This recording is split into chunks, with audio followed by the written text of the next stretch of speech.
just as a. Okay. So I'll be like, "Hey Joe, use your bag of tricks." Be like, no, not today." Look, everybody, it's a giant mean squirrel. Fair enough. Well, if you run out of spells today, and you roll a 1d8, I'll run your monster.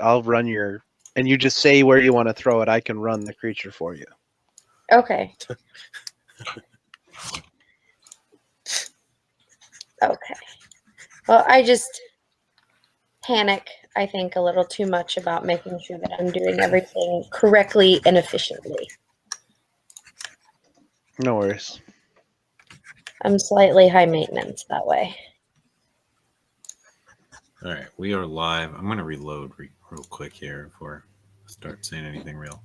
Are we without Merrick? We are. We just talked about that. I was playing League of Legends. Nerd. He's going to try to join up, but he's somewhere where the internet is having issues. Because League of Legends is way nerdier than Dungeons and Dragons. Listen. It's a different kind of nerd. It's true. Yeah. Right. Yeah. Yeah, Heath isn't going to make it. He's unable to get internet right now, so he's having some trouble. So we're going to NPC him. He's probably not going to do much. Try not to kill him.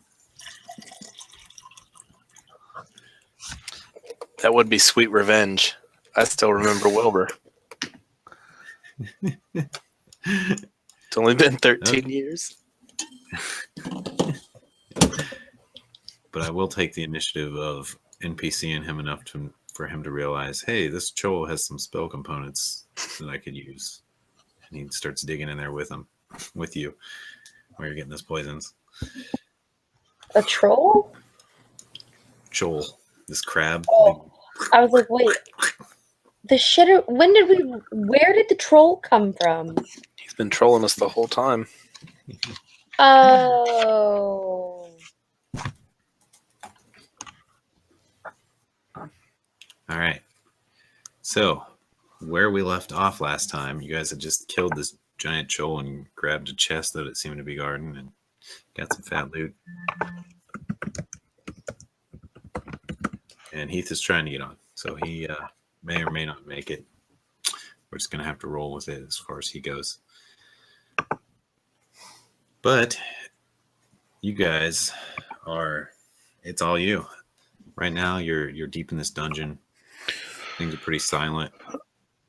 As far as there's some dripping water. I think everything's dead. Yeah. Why don't we head back to town? Let's do it. Where's Faisal and Edwin? They're up top. Yeah, they didn't come down with you. We should probably go check on Edwin. He was all cursy and looked like he was doing better after the zombie beholder died, I think. Right, because I was going to cast a restoration and didn't need it. All right, so let's go back. All right, just move to where you want to go. And I'll move these guys to follow. Where? They're resting, snacking on your good berries. So we're heading back out? Is that right?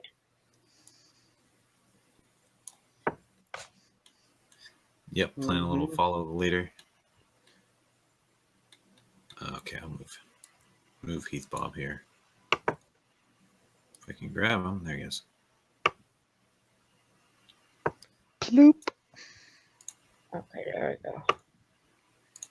And the last of the music.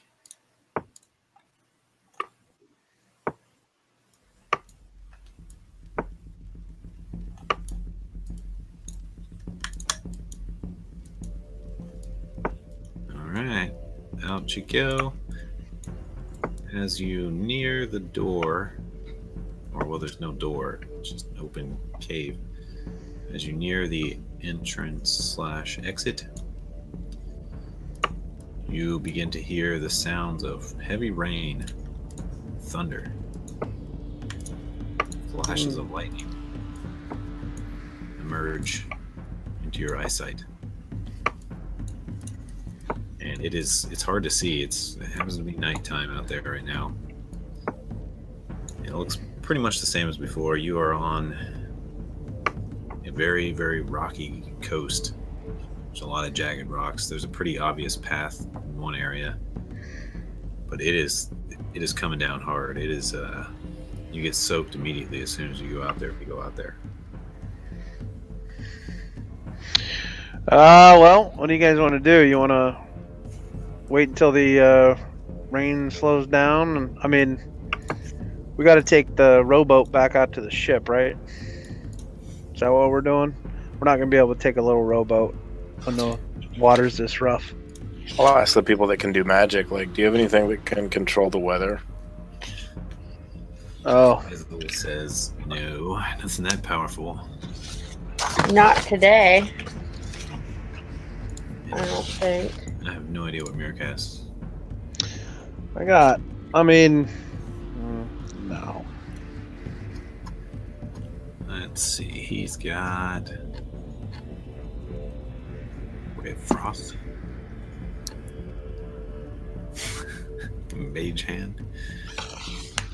Oh, I'm only looking at his cantrips. No, but he decides to cast. He decides he notices something a little weird and starts to cast Detect Magic, as you guys are kind of figuring out what to do. Detect the magic. Anybody else do anything? Eric, Mirth, Jill? I can detect magic as well. I might as well see what he sees. I can do it as a ritual, so it's free. I'll Okay. do the same thing. And then Okay.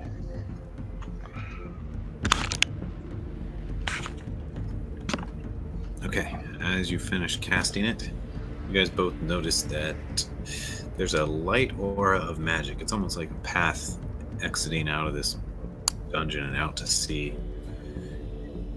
And make a survival check or an arcana check. Everybody or No, just the detect magic guys. Let's see how to do this. I don't know. Wouldn't Heath have done his like magic rolls or whatever?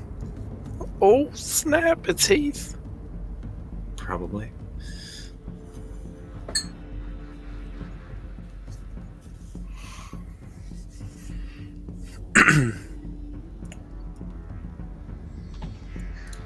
maybe.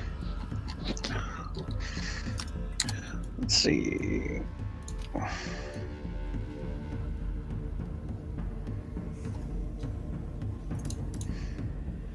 I can't believe we got triple 11. wow. So many 11s. I wish I could hear the music. It bothers me that I can't. You guys can hear it though, right? Yep, I don't hear music tonight. I do. Should be something playing. It's called Catacombs. Your music's up in your settings, however loud you have your master music volume. Let me double check that. Well, I can check Mine's turned all the way up and I can hear it I think, as like background music. yeah, mine's turned all the way up, but I could hear it before last week. But I'm not using headphones this week, so that may be. It's really quiet. I had to turn my headset all the way up to the point where Chad was like licking my ear, and then I could hear it. And Matt, I think, just turned it up a little bit. Oh yeah, I cranked it on the actual track. Yeah.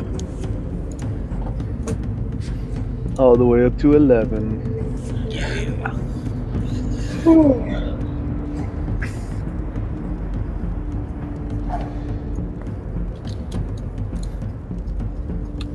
All right, so do we see anything or?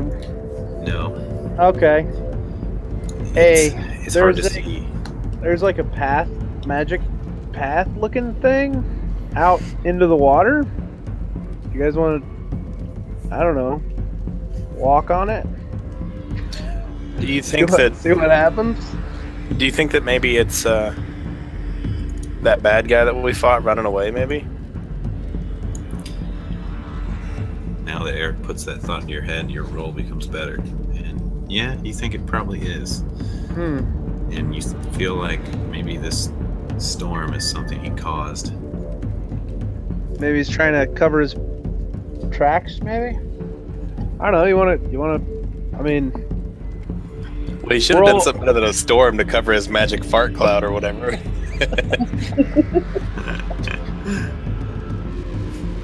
I cast Febreze. You want to follow it out? Let's follow Sure. it. Let's do it. All right. And it goes for a little while, and it goes to that area that's kind of like a, looks like it would be a makeshift dock, which you guys can kind of figure out by now it was a dock for that ghost ship that you sank in the sea. And it seems to go beyond that into the air. And it is just storming so hard. You guys are already soaked, just completely soaked, and there's lightning flashing. And it's rather dark. You can only see a few feet in front of you, so you're probably staying pretty close. And Merrick has this boat over top of him and is trying to cover everyone. He's like, walk in a line. Ugh. Is this for an umbrella? And you can help him hold it, walk under it. Yeah, I can't reach.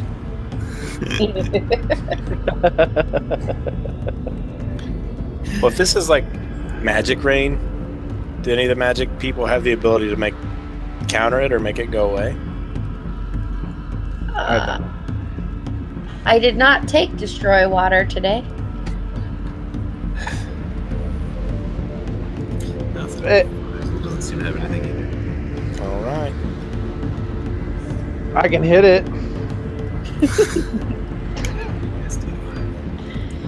And Earth attacks the rain. Let's I don't know. Let's keep following this path. I mean, why not? Pretty much at the edge, you're where the ocean meets. There's a lot of there's a lot of jagged rocks in any other direction. You can't see far enough to really go hardly anywhere else unless you just started going along the coast in either direction. Okay, so the path seems like it stops, or the path just it pretty much led to this dock area from that tunnel. All right. Is there any like buildings, or is this just like a dock, just like a? No buildings. It's not even a real dock. It's just an area with no jagged rocks where you could kind of. It might be safe to assume that he was all ghost form or whatever until he got here, and then he actually jumped on a boat and got away. I mean, that's. We got any sort of like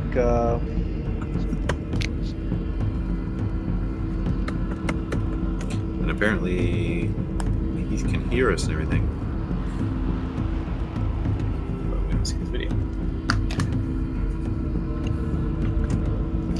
Alright. And yeah, it's just storming. And then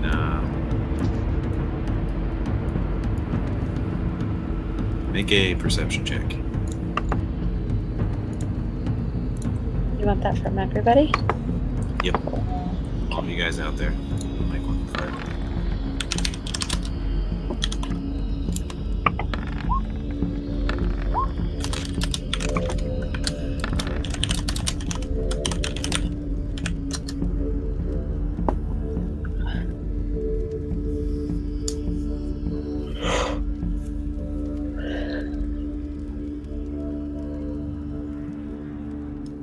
See. Oh, Mirth, you got a 24. Eric got an 18. Faisal got a not good. feeling pretty perceptive. Yeah.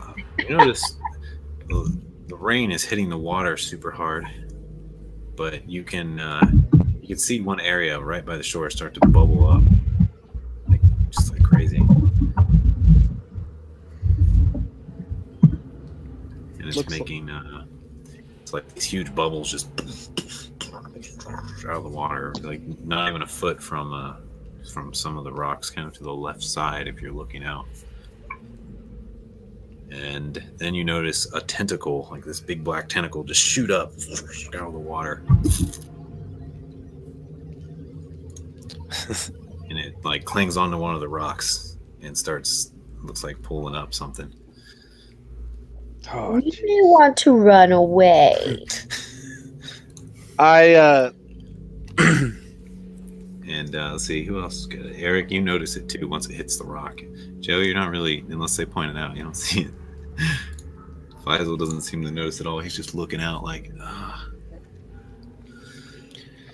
I bear form and charge it. Roll initiative. Let me clear the initiative. Hold on a sec before you roll. Clear. Dude. I'm sorry. No, man. Our characters are friends, and I support you through thick and thin. But I will have you know that when your unconscious ass is in the water, I'm not going to be able to pull you out, and I'll just have to look at you sink slowly. Hold on, I got to roll 2 here.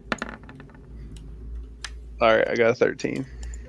Let's see if I can adjust the stream. Okay, so there is no map of this, so you just have to imagine the dock and the coast. So my rapier warns me of danger. Does this feel dangerous? Oh, yeah. It warns you of danger. Because I'm pretty excited about it, I think.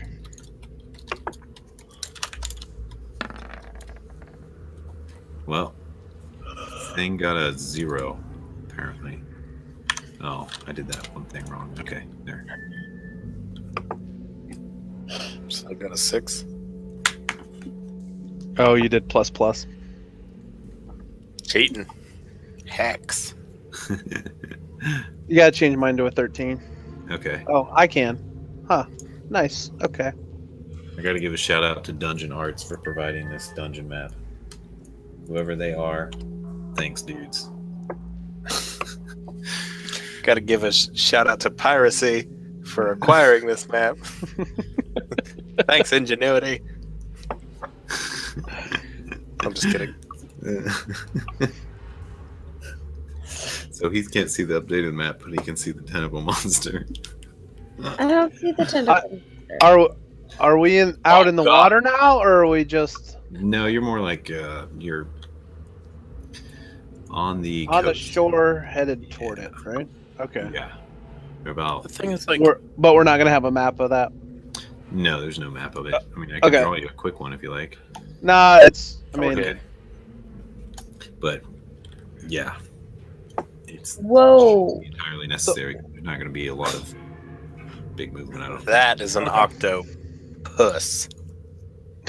I'm Yeah, so you- glad you said it, because in my head, I'm like, Mhm. it's like an angry vagina. Real life fear is a vagina with teeth. I've had nightmares. I'm so scared. Okay, is everyone good? Everyone rolled? No, Faisal hasn't rolled. Okay, I'm gonna roll for him. That is definitely a movie. All right. I think Are we we're missing a Faisal. Merrick as well? Yeah, I'll That- roll for him. that actually is a movie. What's the movie? A vagina with teeth. That's a movie. What? Isn't that called? There's a movie. Cantata? There's a movie with that. I can't remember what it's called, but it's yeah. Is it called T? I'm not sure what it's called. It's a promiscuous teenage girl sort Yeah. of thing who is feeding on young men. She's actually a monster sort of thing, but Yeah, Merrick said it's called Teeth. I did a quick Google for that's a Mhm. vagina with teeth, and it came up with the movie Teeth. from there 2000. you go. That's what it would be. I just remember the cover. I never actually saw it. I read the synopsis. A high school Is student attacking. discovers. Yeah, Oh, See some more tentacles come up and a little, and it's got lots of teeth. It's like this single mouth. You don't even see eyes or anything, and it's pretty much about looks like that picture. And Mirth, you get the surprise round since you were charging to initiate combat. So go ahead and take a turn. Mm-hmm. All right, so I am going to bonus rage, and then I'm going to attack it.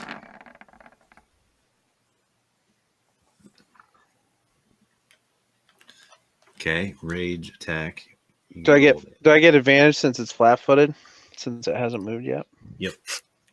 It's flat-lipped. Doesn't really have feet. Yeah, I'll give you advantage on your first attack, which looks like the bite. Hit and hit. Are you still calculating bless? Let me in your- double check it. Yeah, let me double check it. Yep.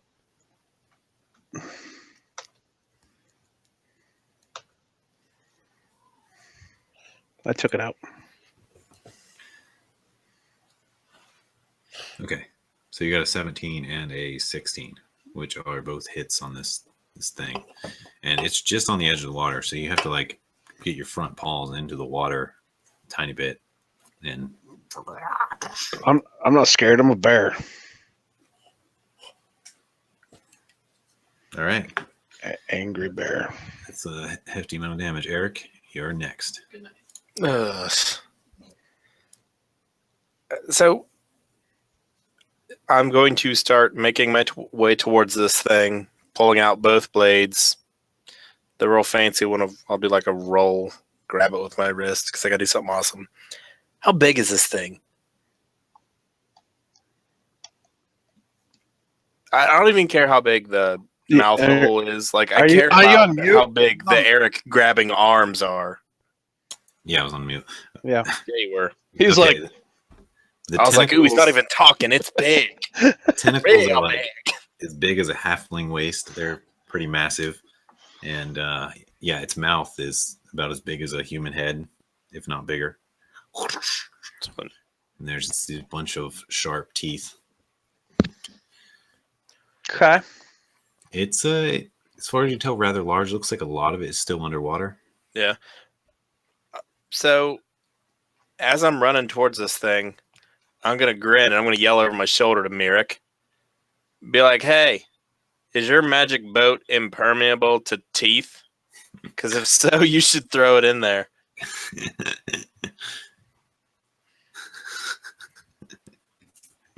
It survived a stone thing going, you know, be awesome. He's all like, and you're like, boat it, bitch. Right in his mouth. He's like, Right, his teeth. And if I can get to it, I want to try to stab it. I mean, how far away is this thing from us? If you get, it's only like 15 feet from you, so you can get up to it and stab it. You just have to be right at the edge of the water, right next to Mirth. So like, sorry for all the detail, but so I see this like mouth is like lopped out on the edge of a rock, and it's like, and there's like, how many tentacles are we talking here? Like, you see at least 3. There's one that's wrapped around a rock and seems to be pulling the rest of it up. There's one that kind of went on shore, and there's another just sticking out of the water further back. okay, I think I'm gonna like run and just focus 2 attacks on one of the tentacles, whichever one's closer to me, preferably the one near the rocks, because it sounds like that might put me in a more advantageous position to not get water fucked. Okay. Either way, you have to get pretty close to the water. Yeah. Okay. Yeah, go ahead and make your attacks. Before I do this, actually, I'll just do it. Dagger's the first one. Do I get anything on this, like sneaks, advantages, anything? You get advantage because Mirth is also in melee with it. Okay. Which Doesn't really matter because I did really bad on my attack rolls. Does a 14 hit its flopping AC? Yep, it does. Oh, wow. This thing's big. So This is just one of the mouths. no, yeah, it's always bad when like a 14 hits because you're like, oh, cool. Oh, that's bad. It didn't even care. All right, so I hit him for 11 with the first one, Okay. and then I'm gonna follow up with my short sword as a bonus action. Okay, roll your to hit. Okay. That is a nat 20. That's the crit. You get to roll your sneak attack again. Okay. Wow, this is going to be a lot It's- of damage. 5. I was looking to see if I took all my That's already extra 21. stuff out, and I did. So that's a Is that 5, 21 damage? 10. Yeah, it's 21. Because it All goes Yeah. 5, 5, 5, 6. Yeah. You straight up lop off a tentacle. That tentacle that was pulling itself up on the rocks is severed from your little Okay. halflingness. Because, like, I would never say that my character is scared. My character is concerned. Like, this tentacle doesn't do anything, does it? It doesn't, like, get up and, like, you motherfucker. Like, this thing is scary as hell to me as a player. Like, I'm really frightened of this thing. The one that's wrapped around the rocks just starts twitching like crazy, and the other one squirts blood and retreats back under the water. And it becomes Mirth's turn. So it's under the water? Mostly. You can see its face sticking out. I'm going to jump on its face. You would have to jump into the water. I got to jump into the water? Oh, yeah, if you're going to jump on its face. Like, how deep do I got to go? You're not really sure. It looks like it's definitely a little bit of a slant, but it's probably a pretty quick I mean, is there drop-off. any of it that I can hit from where I'm standing? Yeah, you can smack its tentacle. Yeah, you can hit it from where you're standing. But if you want to jump on it physically, yeah, you got to go in the water. Well, But you can No. snap at it and claw at it. I haven't turned into anything that can swim yet, so I'm gonna go ahead and assume that I'm not really ready for that. I'm gonna hack at it from the shore here. Okay, Let's see what happens. roll your damages. You guys are tearing Oh. this thing up. I crit on my second one, The bite was a miss. The second one, however, so a Yeah, 10 it's does crit. not hit. or even a 12. So that's 19 damage. 19 damage, jeez. Very Okay. nice. Anything else? I got nothing else. Okay. I got nothing else. Merrick, you're up. Can you hear us? Are you able to take control to do any spells or anything?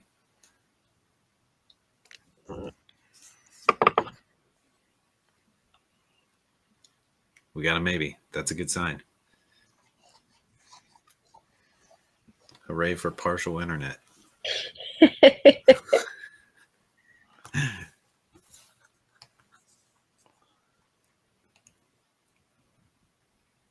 Foretelling rolls. Okay.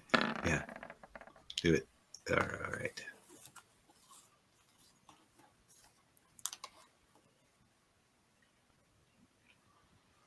What the heck could this thing be? It's a kraken. We're all You can gonna roll- die. Roll a nature check. Try Oh, to determine what it is. nature. Okay. Nature. Yep.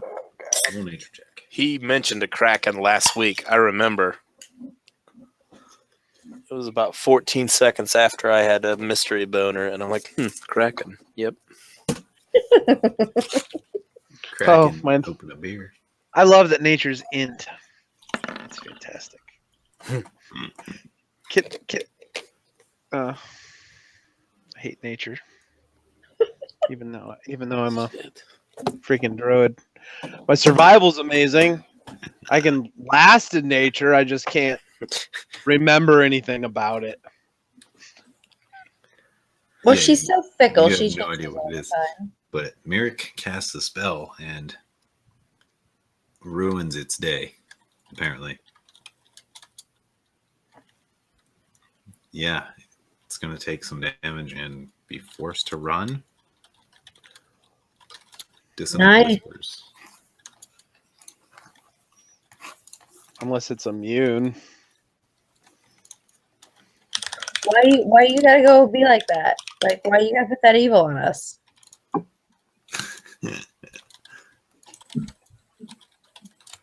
It's gonna be all like, what? I don't get scared.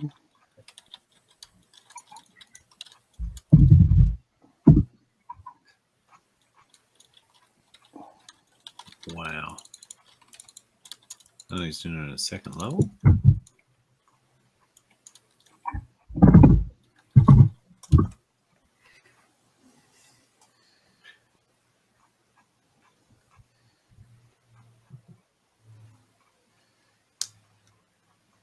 So you Psychic basically damage. play bad music.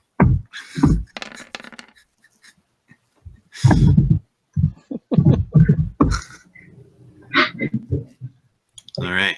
It writhes in pain and sinks back into the ocean. Or sea.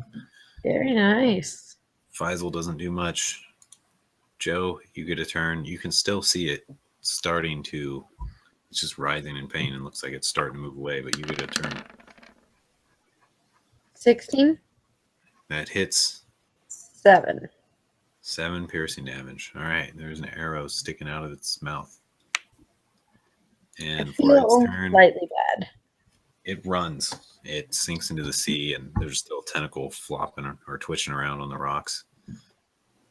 And there's some green blood on your weapons from where you hit it. Claws. And it appears to be gone. Combat ends. And it's not but a minute later that the rain starts to slow. We killed a rain monster. That's sweet. Good job, everybody. These guys got responsibilities. We killed a damn zombie that cursed a mage, and now we killed a weather monster. Yeah, I'm sure that's what it was. We weathered a storm. It makes rain and stuff. About 15 minutes later, the skies begin to clear, and it's pretty late in the evening, and the ground's soaked. You guys are soaked. But you can see way in the distance your ship just floating, and you notice that one of the masts seems to be on fire, the one on the back.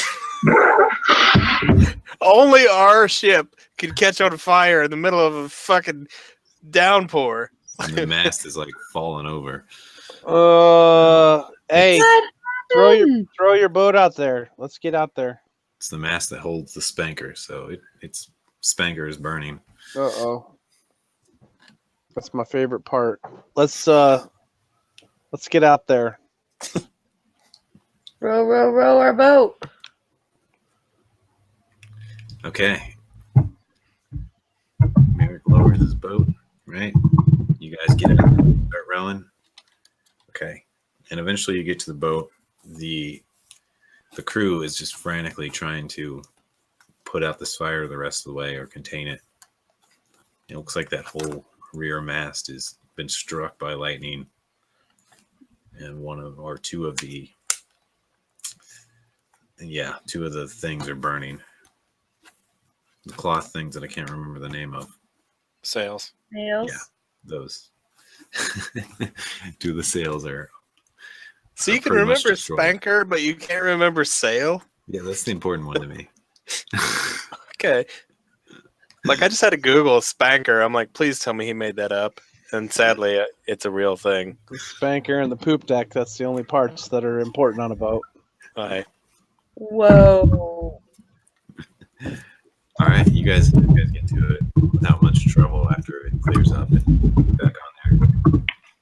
And the whole crew is panicking, and they say, "Where have you guys been? We're starving out here. It's been days." And I'm gonna shoot you to the Oh, I guess it has been a day and a half. That's a little over exaggeration, gentlemen. The first mate says, "We almost left." And the captain It's says, been "Quiet. my We'd never duty." leave. We have our duty." Faisal says, "Well, we got Is it what on we the came poop for." deck?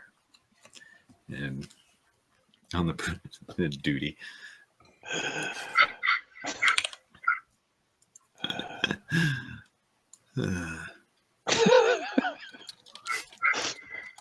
So, assume you guys are ready to take off. They seem to all be ready to go, and they're yelling out commands, and the crew is setting things back up. They seem to be Yeah, talking of concern, Yeah, let's go find this Arkanvar. a bird lands on the deck.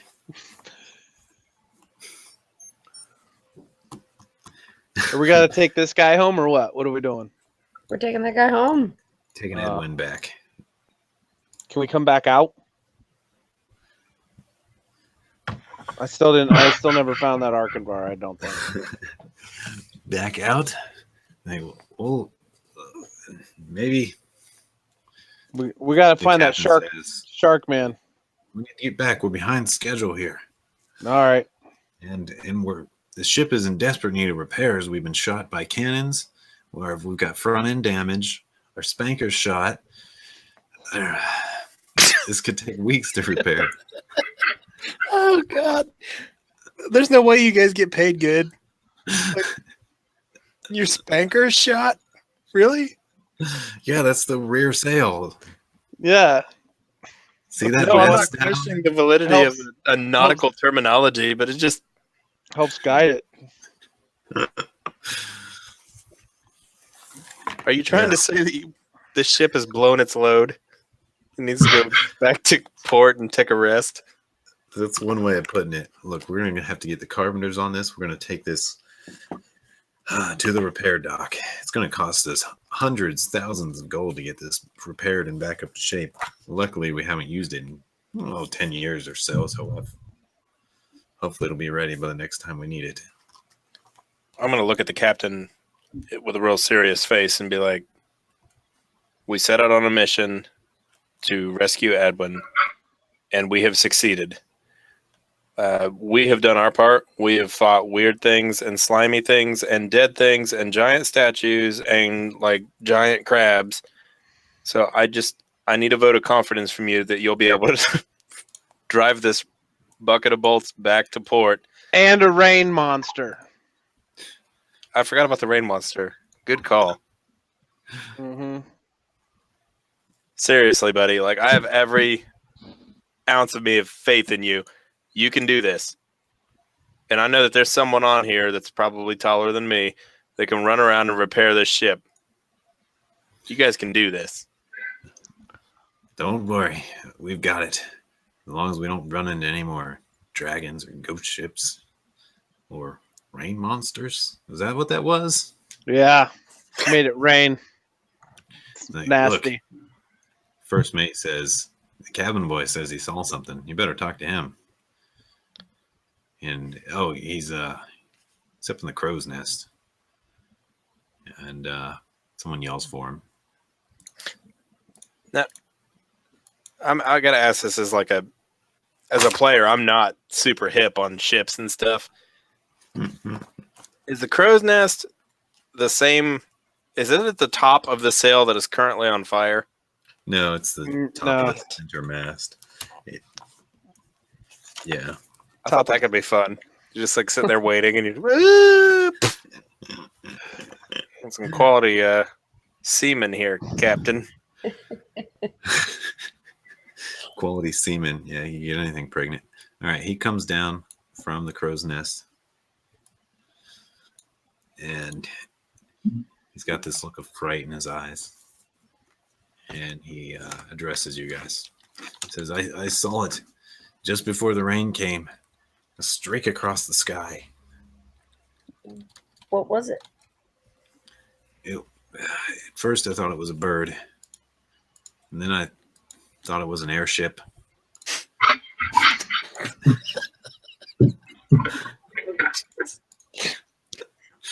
Super. But I'm really not sure. It was just as it got closer and I pulled out my looking scope,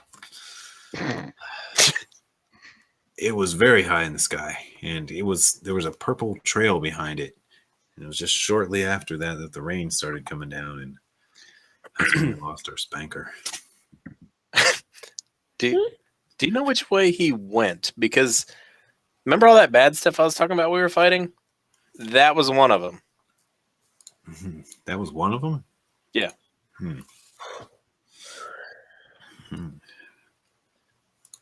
He doesn't seem to know what to say. This bird lands on Joe's shoulder. and goes, A bird? yeah, a bird is a pigeon type bird. Does it have a message? It does. Let's open the message.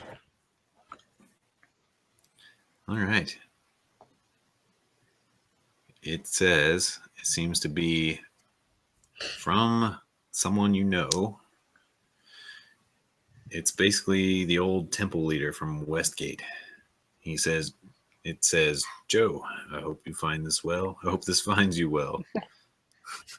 I found out the fucking dirty ass pigeon. Couldn't find me well, asshole.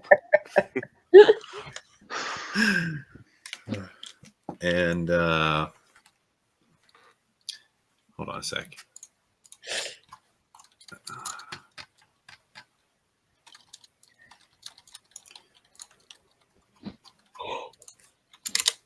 I have to find where I wrote this down.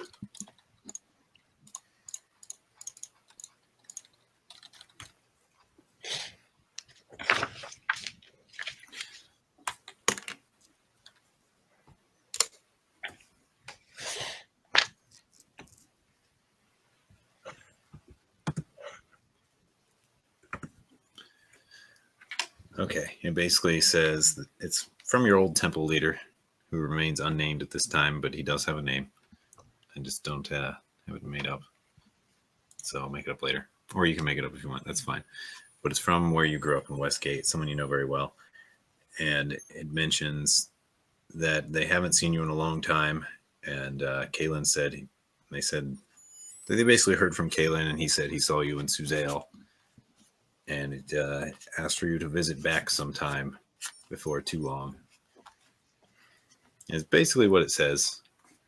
And there seems to be some kind of encrypted message at the bottom. Okay. So I share with my party what was not encrypted. And then what kind of encryption, what kind of a check do you want? You would have to make whatever the equivalent of the cipher script is in this mode. And it would take some time. You'd probably have to spend at least 10 minutes to an hour studying it to come to any kind of conclusion. Okay. Well, while we're sailing back, I'm going to work on decrypting it. And when we're not standing with a whole bunch of people over our shoulder, once I figure out what the message is, I will tell my party. Okay.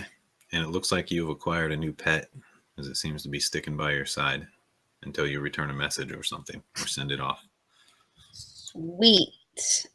If it poops on me, I'm going to roast it. Just so we're clear. If I roll a 1, it totally poops on you. Nope. No poop. Okay. Nope. Sorry, guys. No pigeon pot pie today.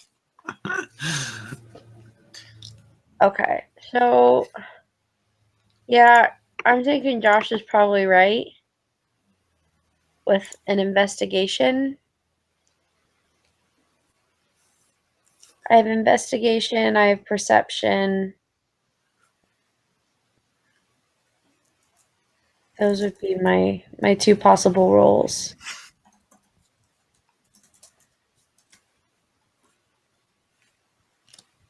Okay, we'll have you make one of those shortly. So you guys set off and head back. It comes nighttime, but you can sail through the night. But you guys are pretty well exhausted, I would assume, by now. And below deck, there are some resting areas, which you guys know about by now.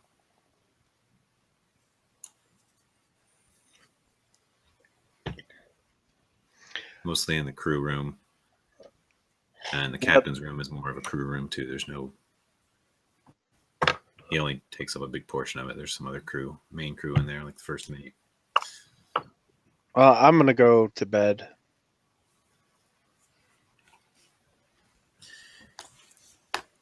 And days go by. Okay. Okay, and you can make an investigation check, Joe. Did somebody get poisoned? Do I need to do a poison, remove poison or something? No, but make a Arcana check or a history check. And Eric, I need you to make a. Let's do perception check. All right, your investigation does not yield any results. You don't seem to be able to figure out this message yet. It's not something you understand at all. These symbols you've never seen before. You're just like, 19 on perception. nice. Okay. Your blue ice dagger that you've been holding, after you've been sailing for a while, it gets even colder, and it's like wherever you have it, you can feel the cold radiating from it. And as you pull it out, just kind of look at it as you might every once in a while with your weapons, you feel like it hurts your hand to hold it a little, and something feels off about it. What do you do?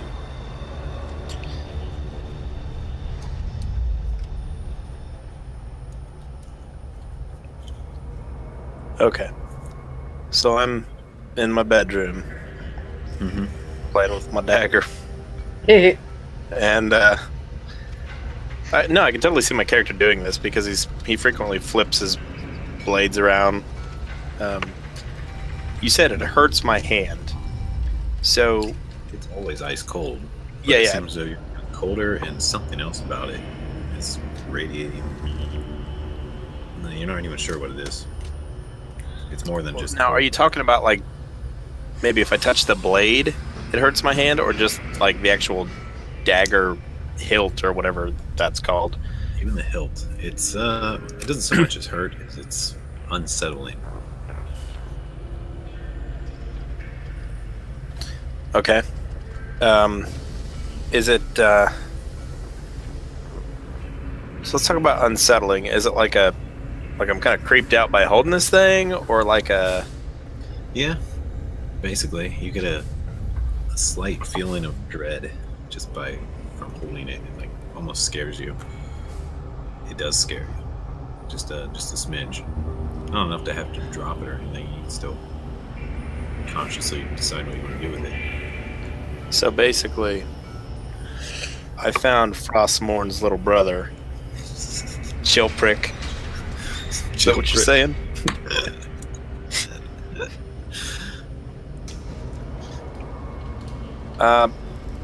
Well, I'm fairly good at ending things and acquiring things. I am not, however, good at like magical theory or anything. So I think what I'll do is I'll probably start with Mirek and explain the situation to him pretty much verbatim, exactly how you've described it. Be like, yeah, I got this dagger and it's cool, literally.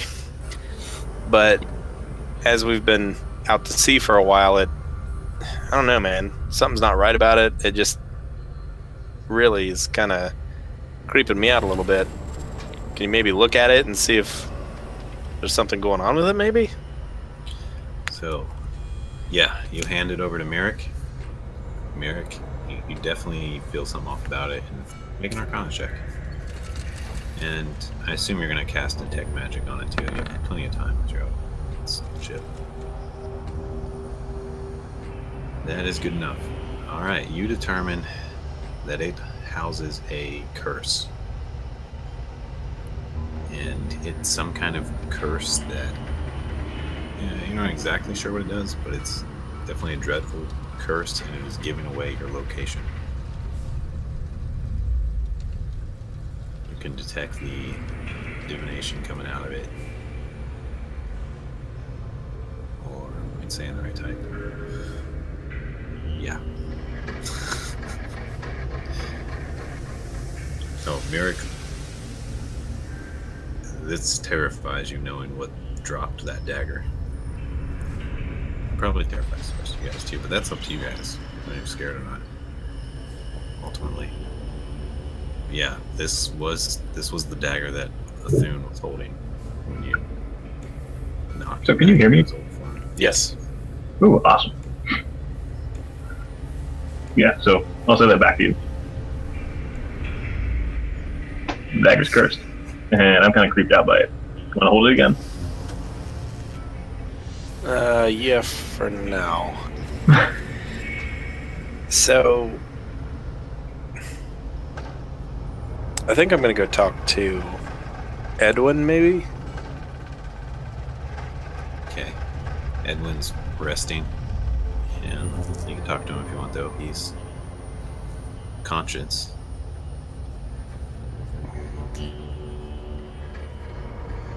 So, hi. Hello, rescuer. Oh man, you're still not feeling good? I've been drained.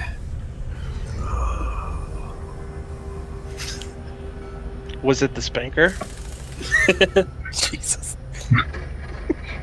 That evil ship, its master, he was attempting to suck me dry. So,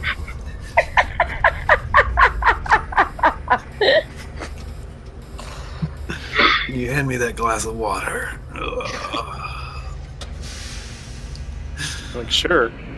Give him some water. So we encountered Faerun. So you got another glass here that nobody's drinking. Looks kind of old. Ew, this water's brown. What did you do? You shouldn't drink that one.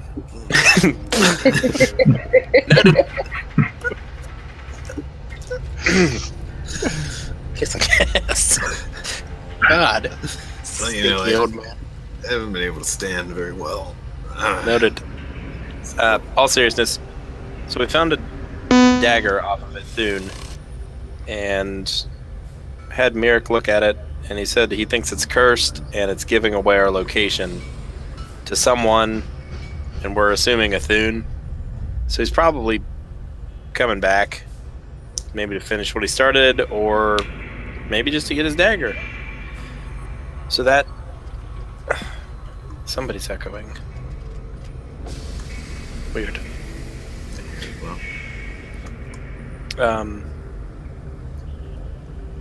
Do you think that we could disable the curse on this? Or would it be better to just get rid of this altogether?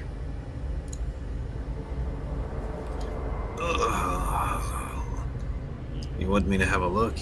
And he puts out his hand and says, "Let me see." And he kind of rolls up into a sitting position and looks at it. I'm going to share this thought just for, like, comedy.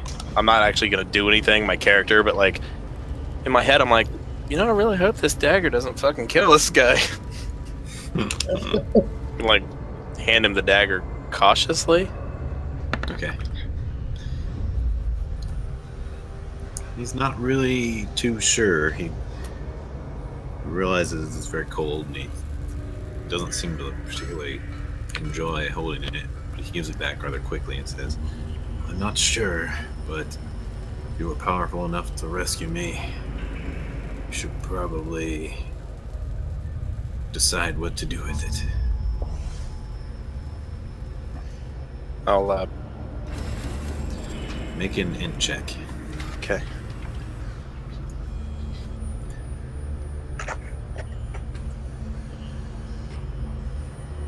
It's just a D20. Just comes down to the rolls. Swing. And a miss. Yeah, you're not sure. All right. Well, I'm gonna go. Edwin, thank you very much for taking a look at it. Sorry for bothering you. Hope you get better soon. Well, just a little more rest, and I'll be back to myself. All right.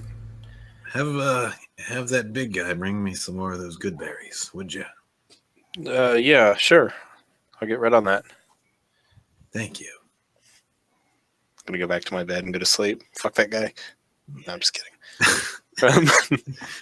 Now, Edwin is being in Suzail. You heard his name before all this even happened.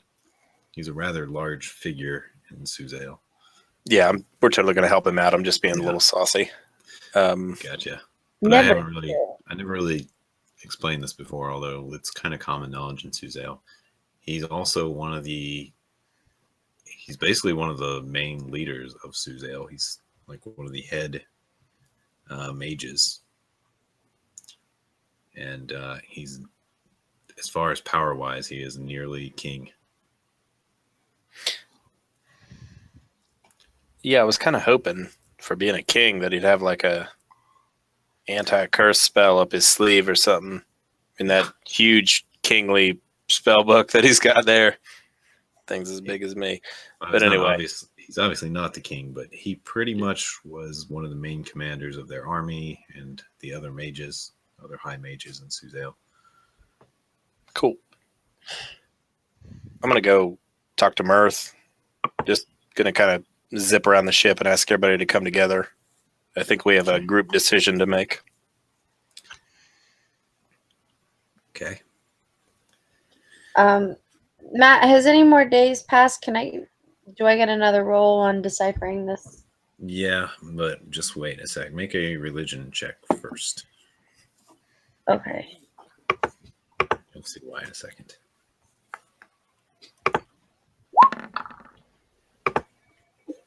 18. That's pretty good. All right. This you notice that Eric's been running around asking people about this dagger, and you kind of get the idea that maybe a cleric could remove the curse. Oh.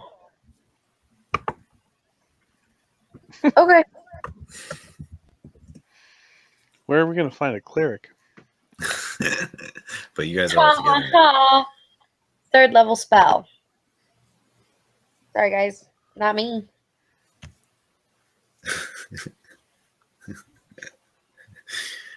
But Eric does not believe. He's a non-believer. What? What? No, it's whatever. This is what Silent John Bob was saying. That's hateful. Sean the non-believer. Sean. Yeah, I'm with you. Thank you. No problem, Charlie. Candy Mountain. Candy Mountain. I haven't thought of that in so Happening. You've never seen Charlie the Unicorn? Yeah. Oh, yeah. I have. Oh, good. All right. So what do you guys do? So I tell them about the dagger. That, hey, you found somebody who's a little more powerful than me. We could take the curse off of it. Okay, real quick. I don't want to drag this out any more than I already have. I'm going to say this weapon is really powerful. Like, it just glides through my hands. It's like a dream holding it. Unfortunately, it's also like a nightmare because it's kind of leading a Thune right to us. So I think we got this dagger together, and we should make the decision together on whether or not to keep it. What's the question? Should we get I to kill take the, so we get to kill the guy when he finds us? Of course we want to keep it. Okay. Does anybody think I should throw this overboard? Because that's... If we can't find him, what? Then he goes to the... Well, maybe he'll go down to the bottom and drown. Faisal, listening in, says, may I have a look at it? Sure. All right. See with your eyes. I tell my 5-year-old that all the time. Look, Mm-hmm. Says, oh. I say that sometimes too, but not to a 5-year-old.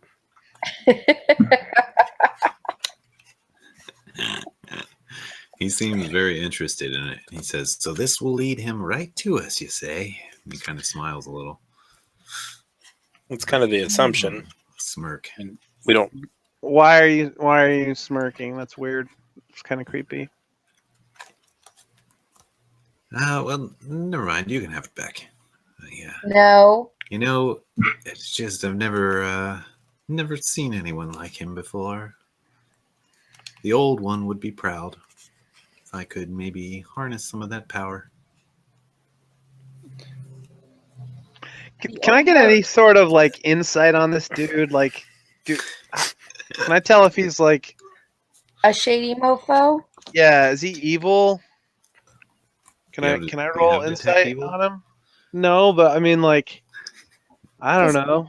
Not all right. I can look into his character, maybe. I don't Yeah, know. roll an insight. Insight.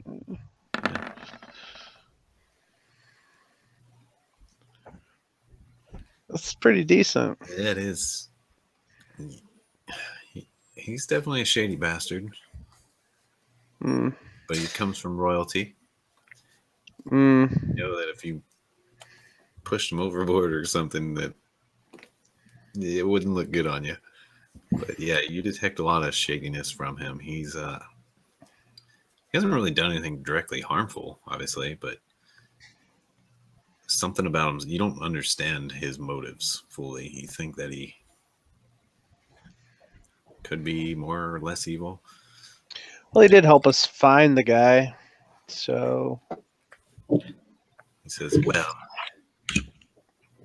see, you're eyeing me. Is there something you want to ask me? Why are you being weird? This comes from a cleric. Like, our doors are open to you, little weirdlets. Except for you. You're too weird. He says, look, you wouldn't understand. And he walks away. Hey, come back. We're all friends here. He goes and stands by the center mask, with his head down. Okay. I'm going to either make things awesome or make things really bad. I want to go follow Eeyore.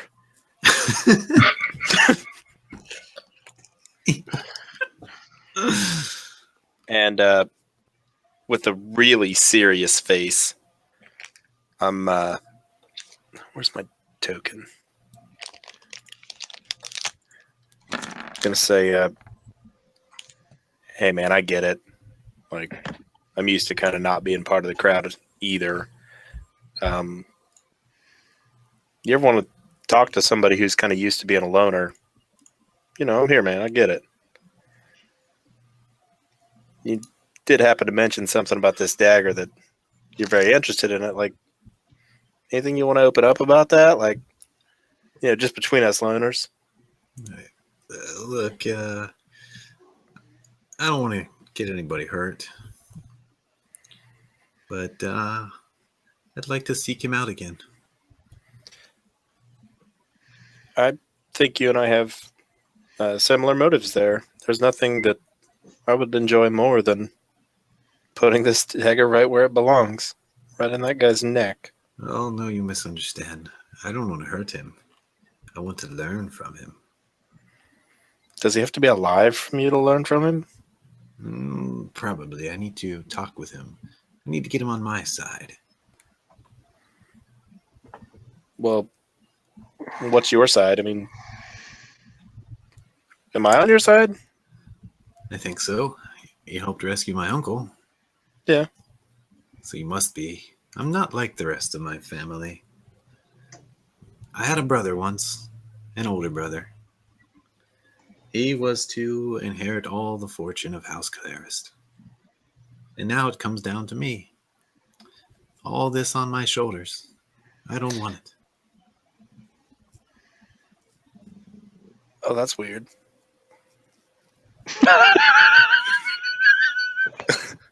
No, I say it in character. Like, I'm thinking like this guy like axed his brother. He's like, I don't want this. Like, oh, well, you apparently you didn't kill him then. Or maybe you did. Make an insight check. I'm so confused. See, this is a problem with characters that have backstories that are longer than 15 minutes in terms of like total like thinking ahead of how awesome my character will be time. Right there. Insight check. Clicking buttons. To no avail. Click again. Why's my character not rolling? Click the button. Fine. Sometimes I wish my brother was still alive. But then again, he deserved what he got. Okay, so the first one I rolled was a 9. Yeah. That was really a delete. That's what he says. Okay. Well, this has been fun. Yeah, I mean, if everybody's comfortable sleeping at night, knowing that we're being followed, potentially, I'm going to put this dagger right on my side. I'll wait up on deck just in case he comes. I can be the greeter.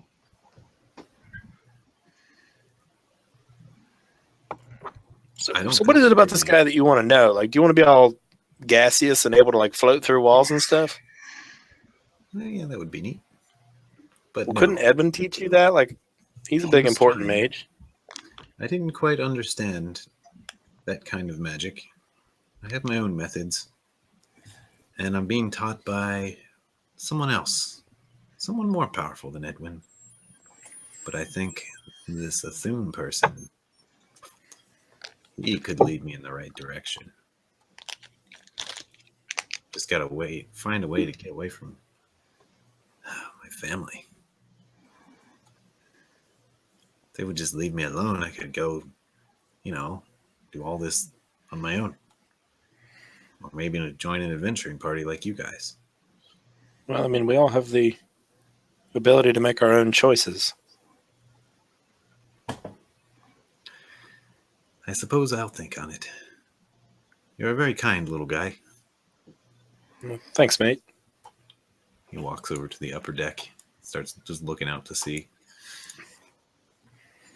I'm like, yep, he's going to go crazy.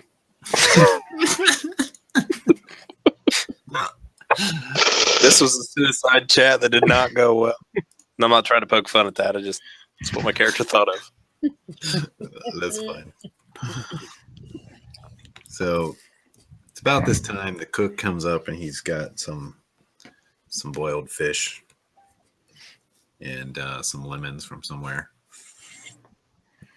And he says, dinner time, which he does this every day, and everyone's gathers around. And the day passes. Joe, you can make another investigation check if you want. I do.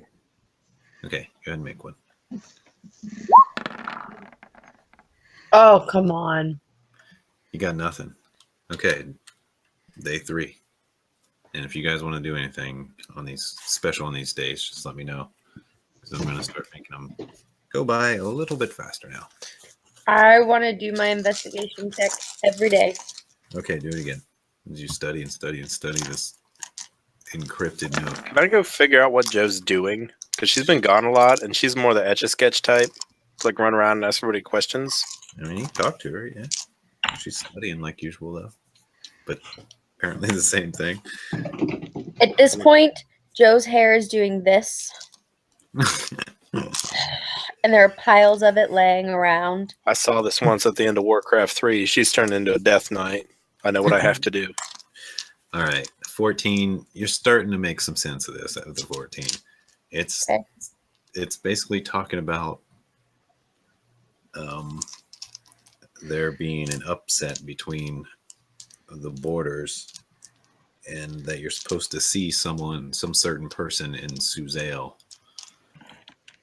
but you haven't figured that part out yet.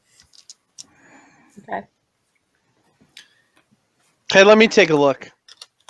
Day 4. Okay.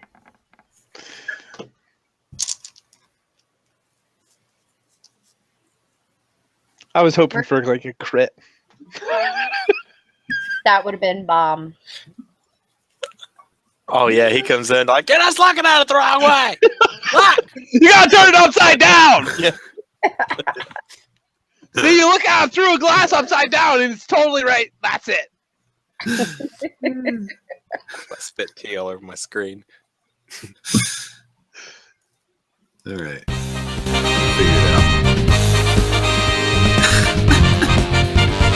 Okay, What the so Sorry, a little too loud. It goes with anything. It does.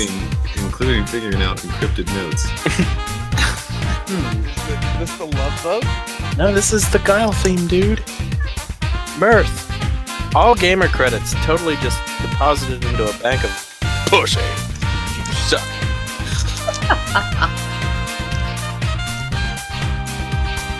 okay, so Mirth got a 16. Does that tell us? Yeah, it basically says that you need to see Edwin Morrigan and Suzail and the King for Bear Scar. Bar Scar. We have to say his name. The Bard. Yeah, Is this the same Edwin that we have on the boat? seems to be, except they're mentioning his last name. It says you need to see those two. Okay. I flicked the bird.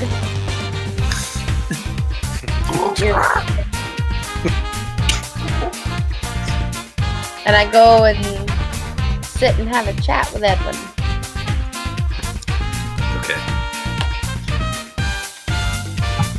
This is a great time because the perfect music is playing.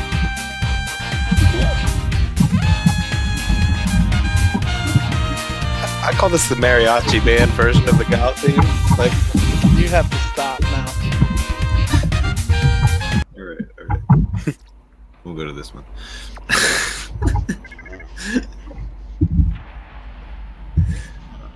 Yeah. It's the only version I could find on SoundCloud was the cover, and that was the best one. Alright, so you gonna talk to Edwin? What do you say, Edwin? Hmm? What? You go talk to Edwin? Yes. Okay, he's resting, but he seems more awake. He's been walking around the ship some these last few days. And he says, "Oh, hello, dear cleric. Hello, Lord Magister. How did you know I was a Lord Magister?" Well, I got this note. See? This note? Yeah, from a pigeon, and what? I kind of tell him the gist of the note that I'm supposed to come and see him about some kind of border dispute.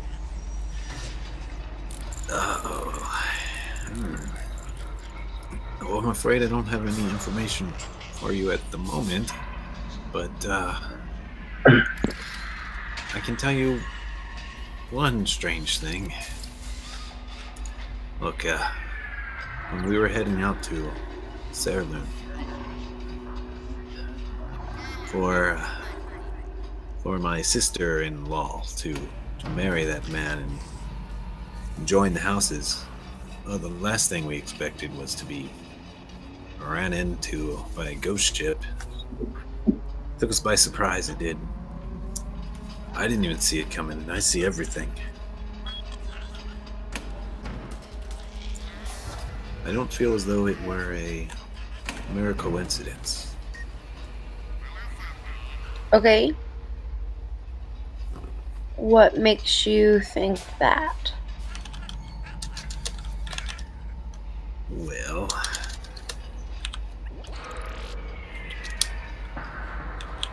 I'm not really sure.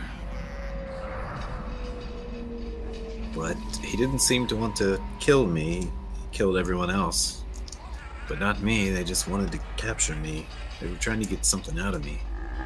Not by asking. They were trying to suck it out of me. Suck it out of you how? My mind is not the same. And I don't know if it'll ever recover. It's like he was absorbing my thoughts. Not just absorbing, but stealing. He wanted something. Something that I knew before. But I can't remember what. Okay. How did he, so did he make you think things? So did he ask you questions about something in particular? No questions. They just took me.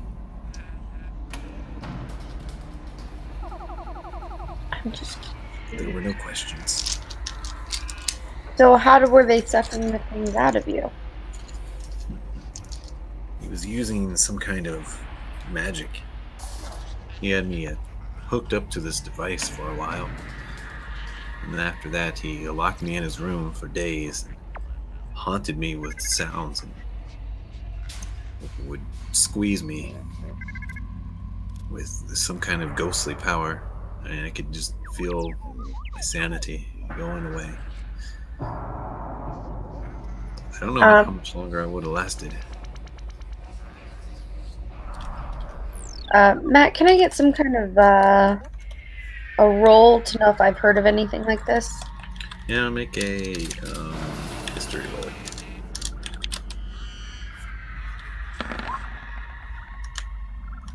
$19. 19. Okay.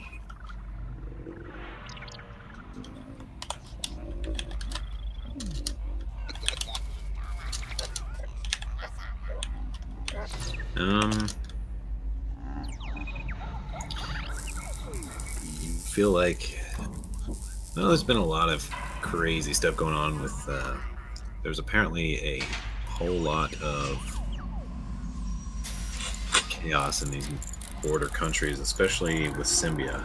You know that recently Symbia, which is pretty much where you crossed into once you got past the neck, and Symbia is to the north mainly. You know that place is pretty much been taken over by some form of magical being. And you might have a guess that it has something to do with that. You're not really sure other than that. Okay. Okay, well... You've never heard of this guy, Faerun.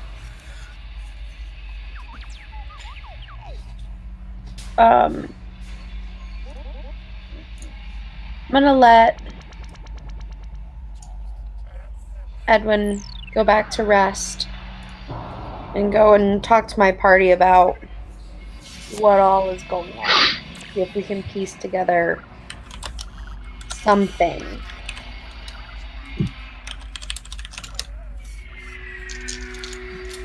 Okay.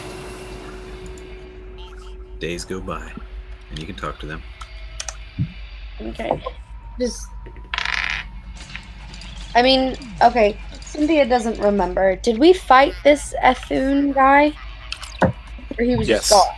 That was the deathly necro thingy in that room with the carpet. The flaming skull that we just fucked up. It was all like, and we're like, shut the fuck up. And he was all like, Remember? Mm-hmm. I do now. I remember Flaming Skull. It was exactly like that too. That was a good description. Remember this guy? He's got skulls for balls. That's pretty awesome. Maybe this guy. Yeah, he's the one.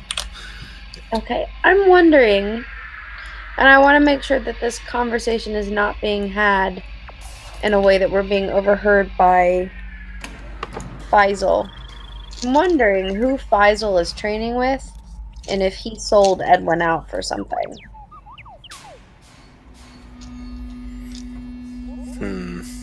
Like, what does Edwin know? And I mean, he's a magister, so he knows a lot of things. But what does he know? And is there any way we can talk him back around to figure out how they were getting these thoughts, what kind of thoughts they were taking? Like, what is it that they're looking for?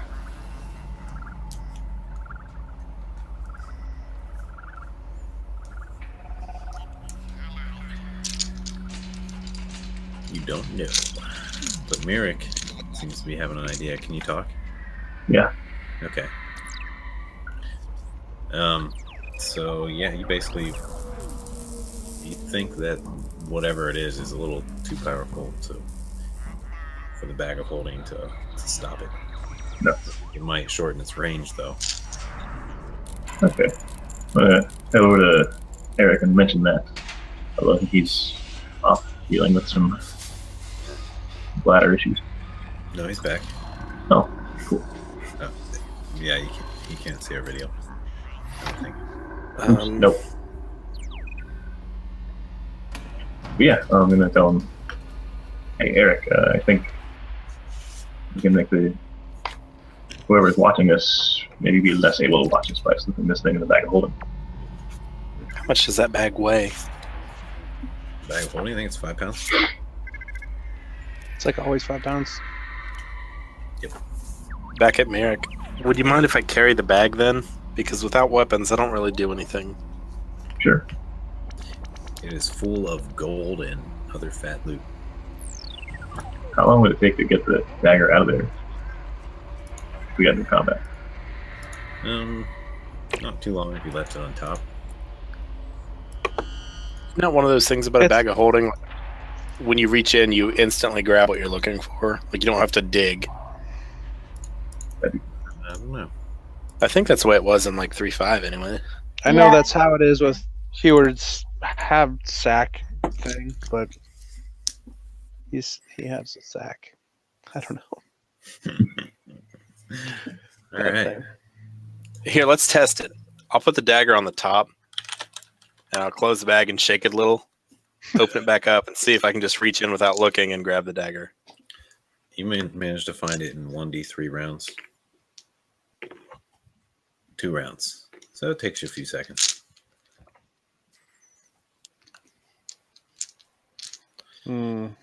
That's not good. Yeah. Thanks for the info, Merrick. I'll There's a ton of gold in there, or it would be quicker. And other pots and pans and stuff. right on. But yeah, you can probably even find it faster because it's so cold. You can just go towards the cold immediately. But yeah, it's definitely not an instant type thing for this particular bag. Okay. You guys Yeah, cross just- into the neck. For reference, I'm going to toss the dagger in the bag. Okay.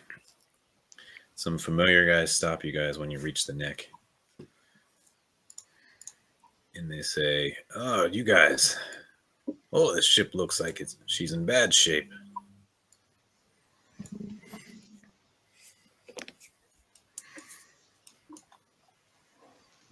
Okay. Yep. Been a little rough sailing. Oh, we're back to this old map. This old giant map.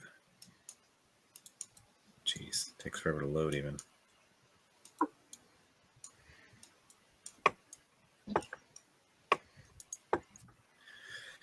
And he says, "Well, you just missed it. That guy you asked about a couple weeks ago, he came through not just but a day ago.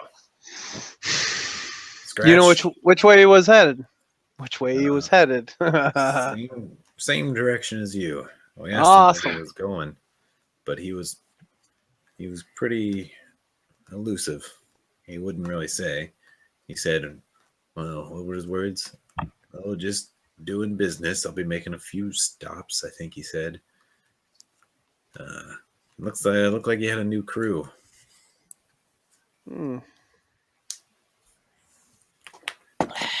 Bunch of females. Strange though.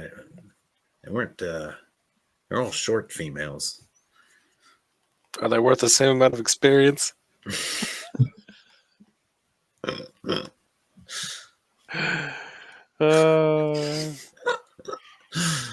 For you, they are. Yeah. Looks hateful. You responded to a hate statement with a hate statement. Evil doesn't counteract evil. And they basically say farewell to you guys and wish you good luck. Cool. I will purposely mention, sorry, we don't have any dragon jerky this time. One guy in the back throws something down and says, "Son of a bitch!" Grateful fuck. We should have grabbed some of that tentacle from the rain monster. Yeah. That might have cooked up nice. I totally see our cook on the boat, like the chef from Muppets, like Rudy, like throwing shit downstairs. He's crazy and stuff. Oh yeah. All right. Anything else before you move on from the border guards? No, I don't think so. No, Okay. trying to get back. Day 7.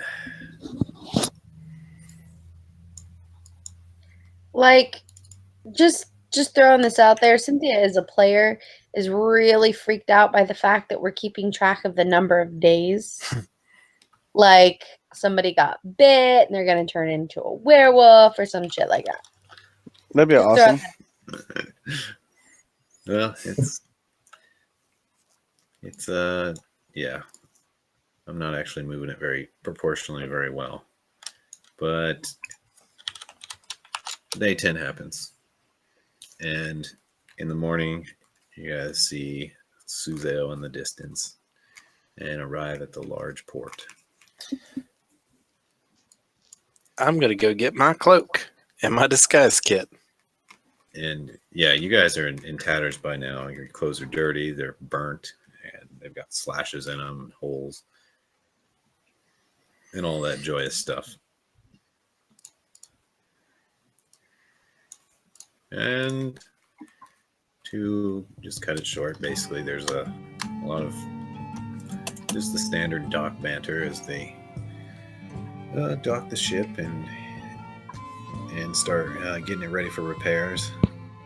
And Faisal and Edwin motion for you guys to head to House Clarist with them.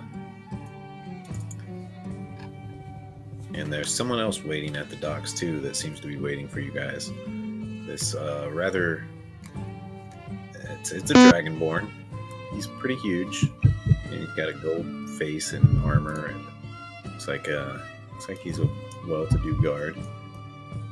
And as you guys jump off the ship, he says, "You 6, I've been waiting for you. King Well, that Faerun sounds himself sent for you. Sent me to find you. King Faerun." Sweet. Sweet.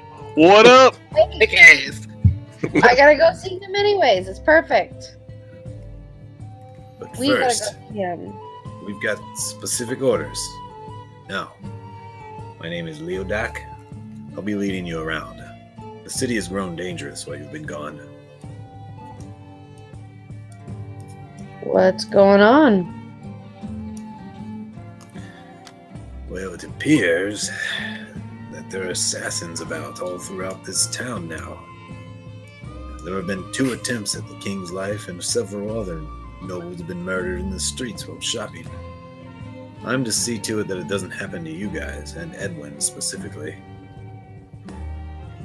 Leodak, at your service. All right, So does Leo. this guy look familiar? Was he like the guy that was punching the guy on the ground earlier? No, he wasn't that one. No, this one looks like he just basically looks like an incredibly decked out rich knight. Like his armor is shiny. He's got this shiny full plate on, and he's got this long, flowing silver cape, and he's got a helmet with a visor. He has it off right now and at his side, and he's got a couple swords, a shield, and yeah, looks like he's pretty well to do, and he claims to be one of King Faerun's personal guards. How long have you been working for the king? Well, let's see. Suppose I was recruited to the Fighters Guild about 20 years ago. Okay. And after making it to the top ranks there, I was recruited to the Purple Dragons, where I was noticed by the king, and he wanted me to be his personal guard. So I'm no longer a purple dragon per se, but I do work with him a lot. Okay, leaning kind of quietly back, should we confirm this guy with Edwin? That he's who he says he is, you think? Edwin Edwin would scratches- probably know him. Edwin's scratching his head. He says, I don't rightly remember. What about Faisal? You remember all his stuff got sucked out. Well, not all of it. Some of it. Yeah, the annoying old useless parts, those are still there. Yeah. True. Oh, yeah, sorry. I need to zoom out on this map. I think my stream connection... No, it's still gone. All right. Yeah, give me a sec. I'll do it. This map is giant. Mhm. All right, Faisal says, oh, yeah, Leodak. I've seen you around, though you've never taken the time to speak with me. Leo, he seems to ignore him. Leodak pretty much ignores him. Shut up, Eeyore.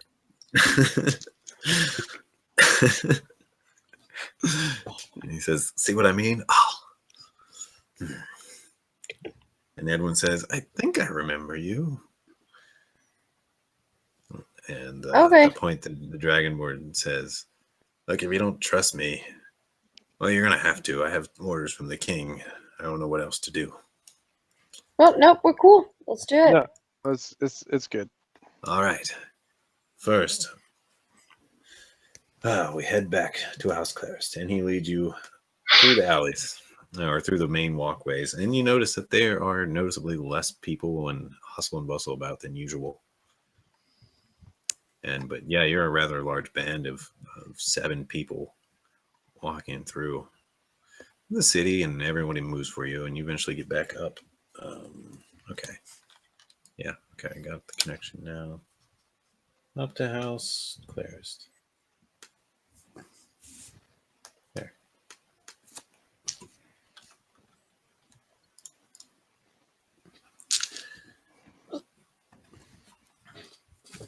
And you, Bonk, Felissa, and some others are there. And they are rather happy to see you guys returning safe, along with their son.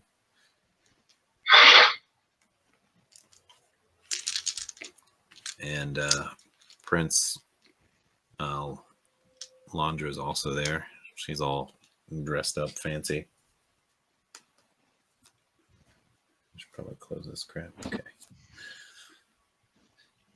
And yeah, as you return Edwin, they're like, Bonk's like, I thought I'd never see you again. And he basically goes up to him and looks him over. And they all kind of do.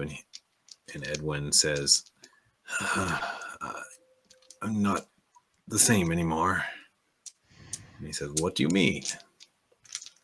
And he basically doesn't really say, he just kind of goes quiet. And Faisal says, there was a powerful being. If we could have stayed longer, I could have learned more. And then he kind of walks away. Faisal just leaves the room. And you guys are left there with Leodak standing by the door with his arms crossed. And Bonk looks to you guys and says, well, tell me what happened. What's wrong with Edwin? Some guy tried to suck a bunch of stuff out of him, and now that little dude wants to learn how to do it. And, it's messy business. I don't know. Dude, you mean my son? Oh, yeah. That guy. Don't know what to do with him. I can't believe that he is the heir. So, well, we'll have to look into getting Edwin into recovery. But, as promised, I told you I would help you free your friend there, Eric. And the rest of you reward. I've already talked to King Foro while you guys were away. We were worried about you. and he seems to want to meet with you. I think Leodak has the rest of the details on that. Cool. Let's do that. But there's something I'd like to do for you. And he calls to one of his servants and tells him something quietly. And he says, "The first guest house is yours. You're welcome to Suzail at our place anytime." And he asked the servant to show you guys where the guest house is. Which they do. Awesome. Cool. Thanks, man. So you guys now have ownership rights of this house. We have a key. Yeah, you have a key. It's got a big solid door. It's in a gated community. There are guards. Is there a pool? There is no pool, but there is a community pool. That's a deal breaker. I don't swim with dirty people. And We it's got a don't little We're gonna- workshop out back and some beds and some comfort and basically places to store extra stuff. Cool. Seem to have lost connection to the stream. I don't know if they can see this or not. Okay, they see it really tiny. Yep. All right. But we'll come back to this later.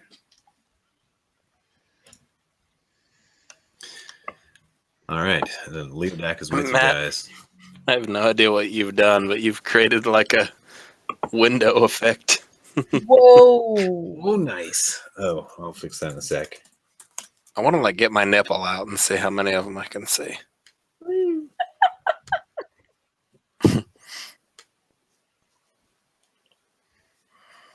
All right. There's your little house. Guest house 1.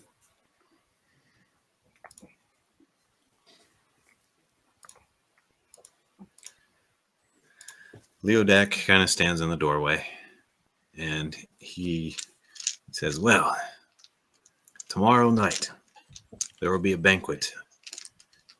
A lot of nobles will be there. There's going to be some important talks about the future of this city. You guys should clean up, find some nice clothes.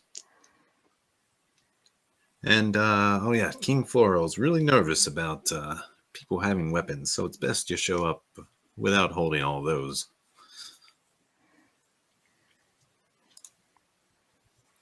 And he says, "I'll come fetch you tomorrow evening." All right. Who do we see about payment? Payment? It's probably bonk. You want to talk to Bonk for Okay. any additional reward. Thank you, sir. If you need me, I'll be stationed outside the castle. I usually guard the gate when I'm not attending the king personally. What about Edwin? I'm not sure what to make of Edwin. No, like, aren't you supposed to be guarding him? But now that he's here, he should be safe. Okay. He asked me to get him back from the docks to here safe without, getting snuck stabbed or something. Oh, is this a hot tub? It's a fountain. It's a freshwater fountain that you can drink from, or I It's a guess bathroom. I'm getting in Yes. that. I'm getting you in can- that you bad can bathe boy. in it. It's fine. They're That's not going to good say stuff. anything. It's got pennies in it or copper.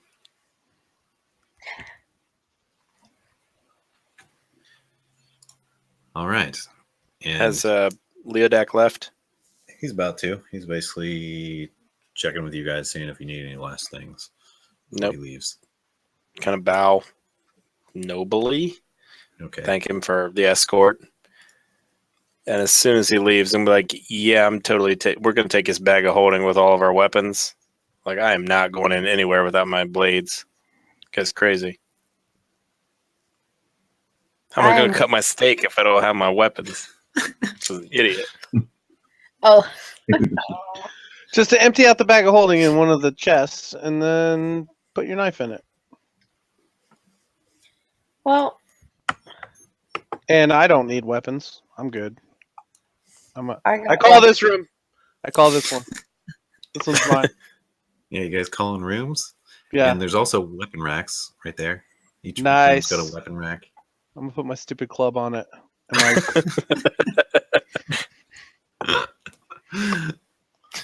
And stupid pike. No, I'm gonna go sell that. Can I go sell that? Can I go into? Is there any Yeah. place around here? There's a rather large we- marketplace Or here. we gotta go to dinner now? That's tomorrow evening. So Tomorrow. you've got Woo! you've got like a I'm day going and a half. shopping. Baby's gonna get a brand new bag. How about can we take a minute, split up treasure, and get the end of our payment? Yeah, let's go get that. Let's go talk to Bunk. Bunk gives you. I'm excited. He says, "Oh yes, for returning Edwin safely." And he gives you 800 gold pieces.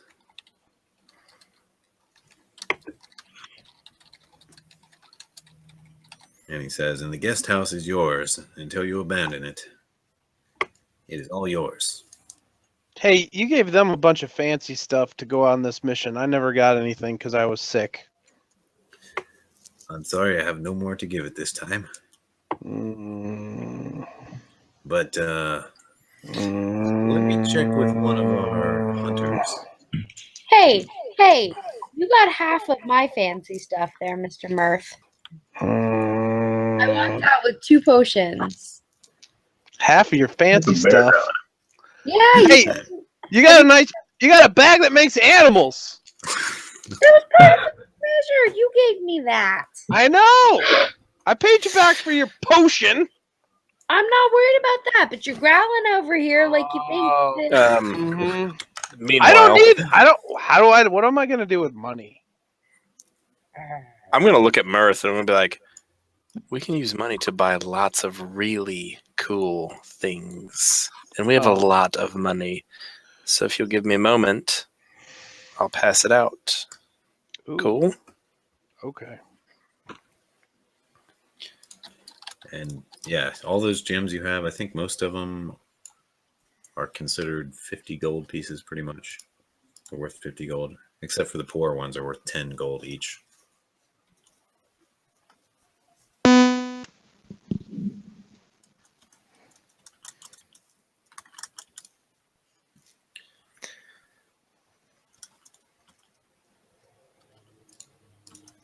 All right, so you're sorting out the gold. Okay. So when that guy told us to dress like, not hobos. You got stuff to give me? What are you doing? Let Did you Merrick set finish. stuff up? Oh, Oh. what's Merrick doing? I was gonna say when that guy told us not to dress like hobos, how much up did he want us to Merrick dress? finish what? Well, he basically just said nice clothes. We're gonna be going before royalty. We should probably clean up. How much you want to spend on an Secondly- outfit, it's up to you. There are definitely some really nice shops here and really nice clothes makers. Because I can cast mending and heal like our clothes we have, but we probably need to get other ones, I guess, before we go to the thing. That's all I got. How much do more leather straps cost? More leather straps. No, I mean, these are holding things together just fine. I mean, I don't really need new ones. Well, to repair your current clothes, it probably only takes a couple gold pieces. But to buy a nice new tunic and all that stuff and fancy hat, you can pretty much spend as much as you want almost. They go up to, there are suits that are 100 gold pieces each that are as fancy as can be.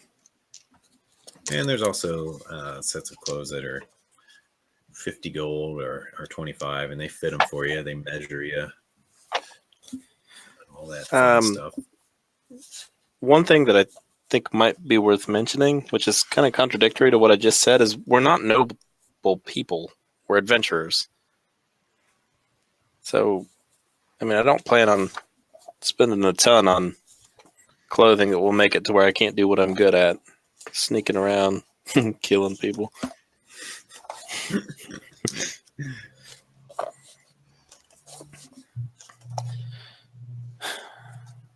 I'll see about buying another cloak, but I want it to be like useful. I'm not wasting money on Yeah, dude, just buy something magic. It'll Fan- look awesome. fancy crap.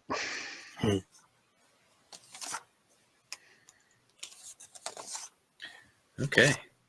Well, I'll give you guys some time, like, I don't know, 5 to 10 minutes of actual time. Anything in the player's handbook you can find.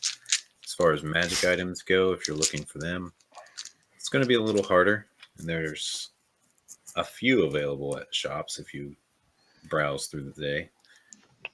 And you guys have been warned, by the way, to stay close together.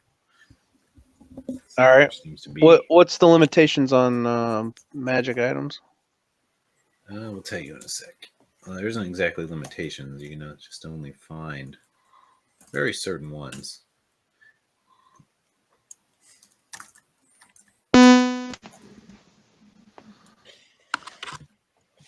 So, yeah, there's everything in the player's handbook, plus a little bit more. Some of the bigger items that might be in the DM guide or on other charts, but aren't magical, you probably can find. And I'll tell you.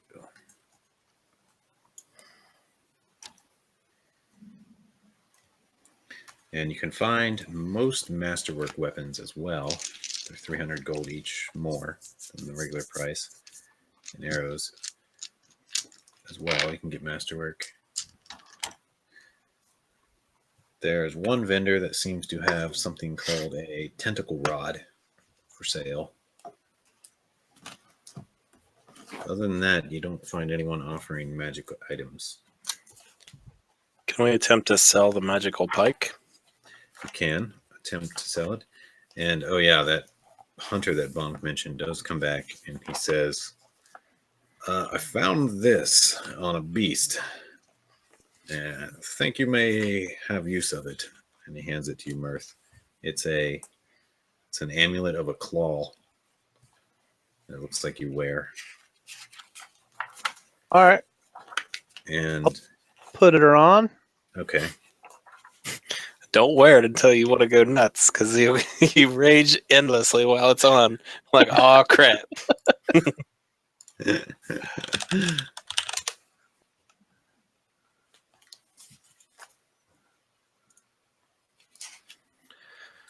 Okay. Okay. So what it does basically is when you're in any form, it gives you +1 to AC.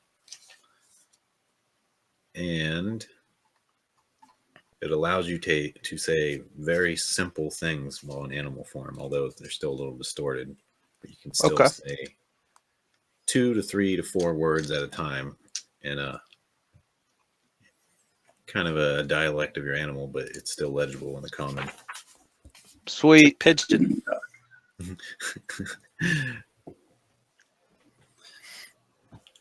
So I don't have a name for it.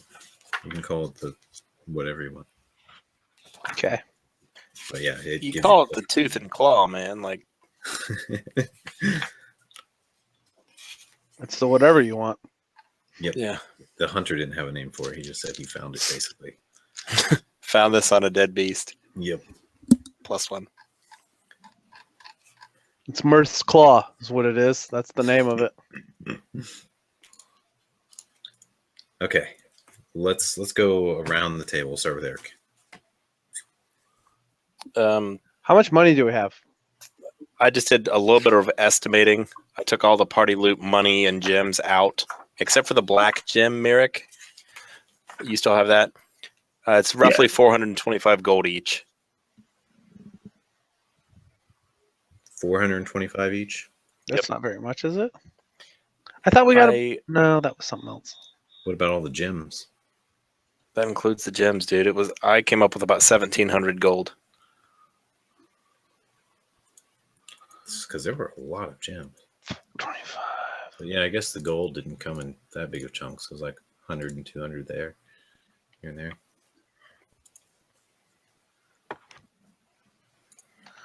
How much does the pike sell for? The pike, you can find someone that will buy it for 2,000 gold pieces. We now have more than what I just said. That's divided by 4. It's another 500. Right. So how much total was that?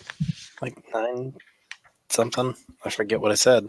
The same guy that buys this rare pirate pike from you has a special rod for sale called a tentacle rod.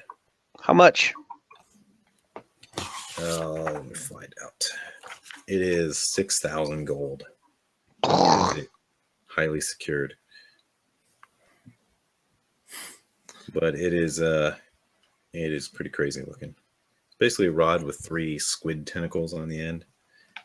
And he tells you a bit about it. He says, made in the Underdark by the Drow Elves. And he goes on about it. It tells you how awesome it is. And you can use it to command it to attack your foes, basically. And he won't say where he got it from.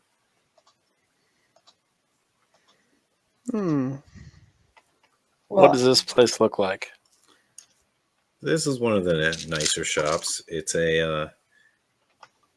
basically got a large front room and a couple side rooms, and he's got a few, you can tell, hired guards that sit in there. And it's basically like an emporium. There's a lot of odds and ends and a lot of rather nice stuff. Okay. And he has a bunch of potions and alchemist stuff behind the table. Seems to be mostly odds and ends stuff. So there aren't really any weapons, unless there's some kind of special odd weapon or decorative weapon. Are there any windows on the walls? Yeah, there are a few windows. Got any strength potions? Strength potions? No strength potions. All right. What's the roof made of? You're not sure. It looks like wood. Actually, Murph, make a gather info or investigation check. You're gonna ask around for strength potions. Oh yeah, I said we were gonna go around. Okay. Yeah, you managed to find one of the basic strength potions for sale. Let's say he has one. Potion of strength. Okay, Eric, I'm sorry, you can finish up. You were checking the stuff?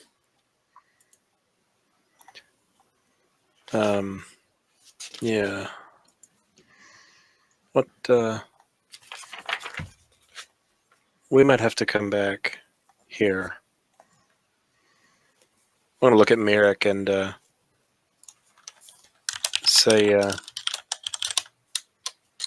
this is one of the nicer stores I've seen. What do you think? It is quite nice. So, out of character, what was that roof made of? Wood. It's wood. It's mainly a wooden building. Okay. Do you do Thieves' Cant? I don't remember, Merrick. Nah. Okay. Potion of Hill Giant Strength is 75 gold pieces. Is what the man says. This is a rather shady guy. He's got greasy hair. He's slightly balding. He's kind of short. He's got a large belly, and seems to. He has little beady eyes. And Yes. 75 gold pieces? Is that what you said? That's right, 75 gold pieces. And she's all yours. The potion of Hill Giant Strength. Make you so strong you can break down a door. I'm so strong I can break down a door. Break So, down 2 doors then. well, I got one of those of fire giant strength for 75 gold just down the sea. I think maybe 50 gold. Fire giant. Make a diplomacy check. There's no diplomacy in this game. Persuasion. Yes, that. I'm never gonna get that. While 3-5. that's going on, I want to interrupt and ask Mirth, like, did you say fire giant strength? I would buy that from you. What? So strong.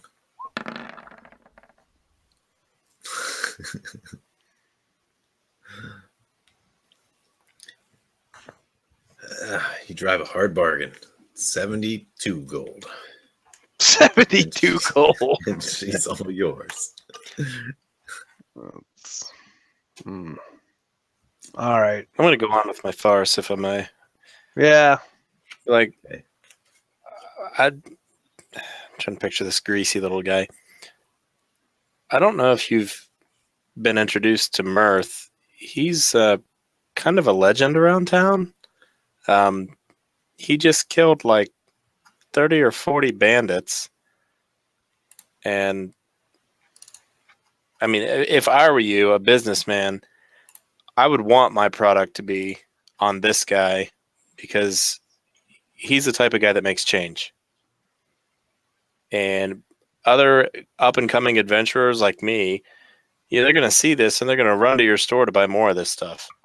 So really, don't consider this a sale as more of an investment.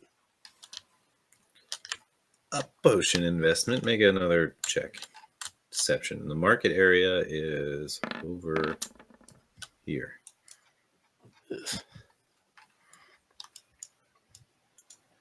Yeah, he's not buying it. This game and stupid All right. on multiple rolls. Come on, I got a 16. All right. So 70 gold.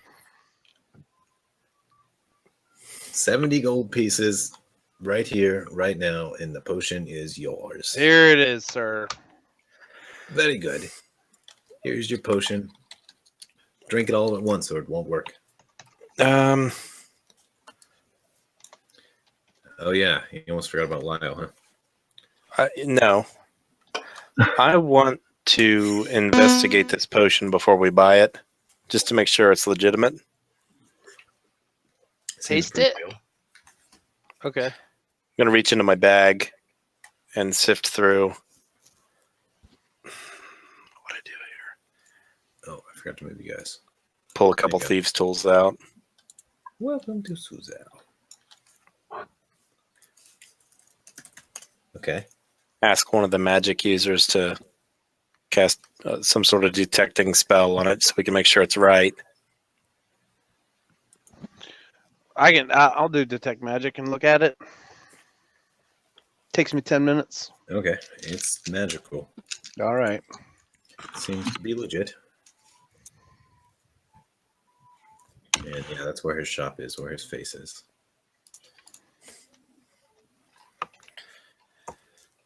The place is called Tavernat's Tellings.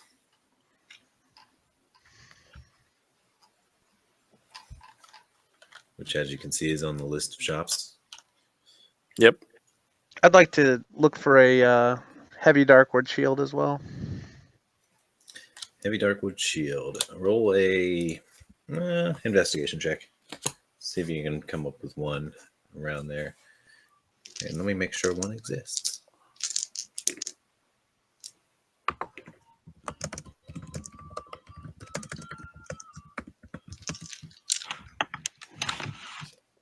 Joe isn't shopping. Okay. Oh yeah, I want to get everybody else involved. They're not understanding yet. They're like, a what? A heavy, dark dildo? We don't carry those. That's down the road.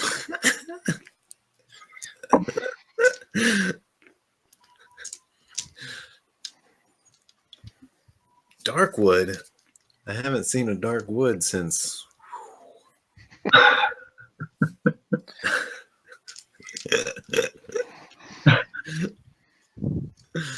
But I do got this small shield here. I already have a small shield, thank you. When they're doing that, I want to walk over and look at the tentacle rod, however it's encased or whatever. Yeah. I want to eye it up and see how hard it would be to steal. Well, it's in a locked case, and it's pretty much right right beside the counter, so it's pretty close to the shopkeeper. And there's a guard stationed in that room that's picking his nails right now. Doesn't look like it'd be particularly easy. You have to get the case open first. Mm-hmm. He says, "Well, you can come up with the gold. She's all yours. Tell you what, halfling, I can tell that you could make use of this, so I'll sell it to you for a special price. 5,000 gold pieces." I'm going to look at him and just say, I'm assuming that if we didn't purchase this item right now and we came back a month later, this item would probably still be sitting here in this case. And judging by the dust on this enclosure, it looks like this all-powerful wand has sat here quite a while. And it's interesting with these things because it's a powerful item, but it's only worth as much as someone's willing to pay for it. So how about another special price? 1,000 gold pieces. I'll have to decline your offer, but come back when you've got more. I'll be back. All right, let's move to Mirik here. Are you doing any shopping? I think so. This thing we're going to, what's it for? Who's doing the music? I don't know. I That think is it's Joe. Joe's echoing. I muted her on the stream and mine. Oh, she's back.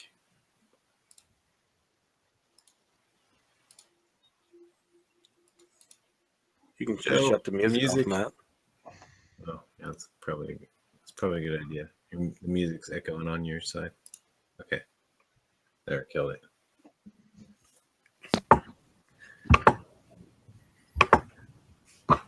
Okay. All right. So this thing we're going to, what's it for? It's a banquet with the king and a bunch of nobles. That's all you really know. Leodac's going to come get you tomorrow evening. He said dress nicely, so you might want to consider getting some kind of clothes. And then when we were coming in, we heard about some kind of border dispute. Yeah. Or wait.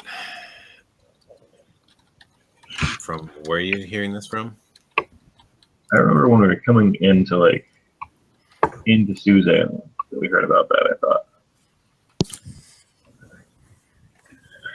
He mentioned that the Maybe I city was has wrong. become dangerous and that there seem to be some assassins killing people, is what he said, and the streets have gone a lot quieter than usual. No, I missed that. All right. So The letter that I got from my temple said to talk to the king, which we're going to do. He summoned us about some kind of a dispute, but I don't know how well known that is. So. oh yeah. Okay, I heard that and forgot that it was just Oh yeah, that's in your encrypted note message from Westgate. Yeah. Joe, any shopping you want to do? Clothes, weapons, armor, selling, buying?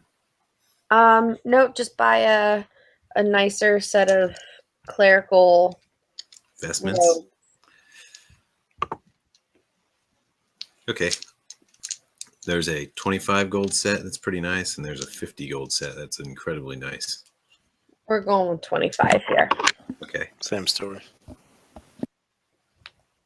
That's pretty standard for nice clothes. Well, there's like a 10 gold set that's okay, passable, and there's 25 that's pretty nice, and there's like a 50 gold set that includes even more that's really nice. For pretty much any certain type of suit or vestments you want to get. So, all right, and normal healing potions, by the way, are pretty readily available for 50 gold each. What are? I'm sorry. Regular healing potions, Like what's regular? 2d4 plus 2 potions is that's what they heal for. They're the ones on the player's handbook. Oh, just regular healing potions. Yeah. All right. The greater ones you can find as well, but there's only 2 of them available right now, and they're 200 gold each. I'm gonna buy one of those.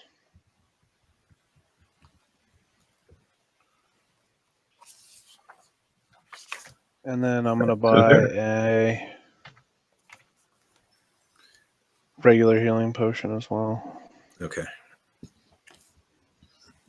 Yes, Merrick? So, is there a part of the city where, like, I know big important people would go to do their business, like buy their clothes and stuff? It's pretty much around this area. This area here we're at, that's pretty much the main shopping area. There's also some shops over here and other businesses. All right. And there's I wonder if it also felt like this. a lot of merchants down by the docks, and the Ring of Coins is just down a little further. Oops. There's often a lot of business there. That's where like the daily shopkeepers set up is in the Ring of Coins. Sell a lot of knickknacks and daily goods. So you'll find most of the common market items there for the people that live in the city.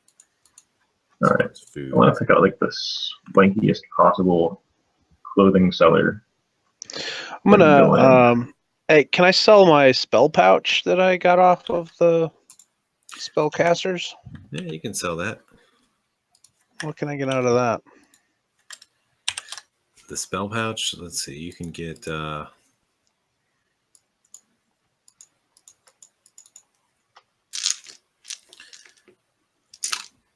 looks like it's worth about 70 gold. There's a lot of pretty unique components in there altogether. Okay.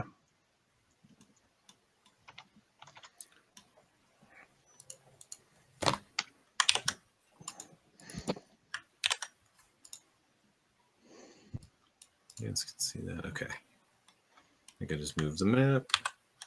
There. Okay. All right. All right. Yeah. So anyway, I want to go to like the most upscale possible How does scrolls clothing work? seller.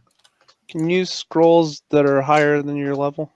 Yeah, they require a check if they're higher than your level, but if it's something on your spell list, you can cast it. If it's higher level, you can still cast it, but you got to make a check. Okay. But basically, to cast it, it's got to be on your spell list.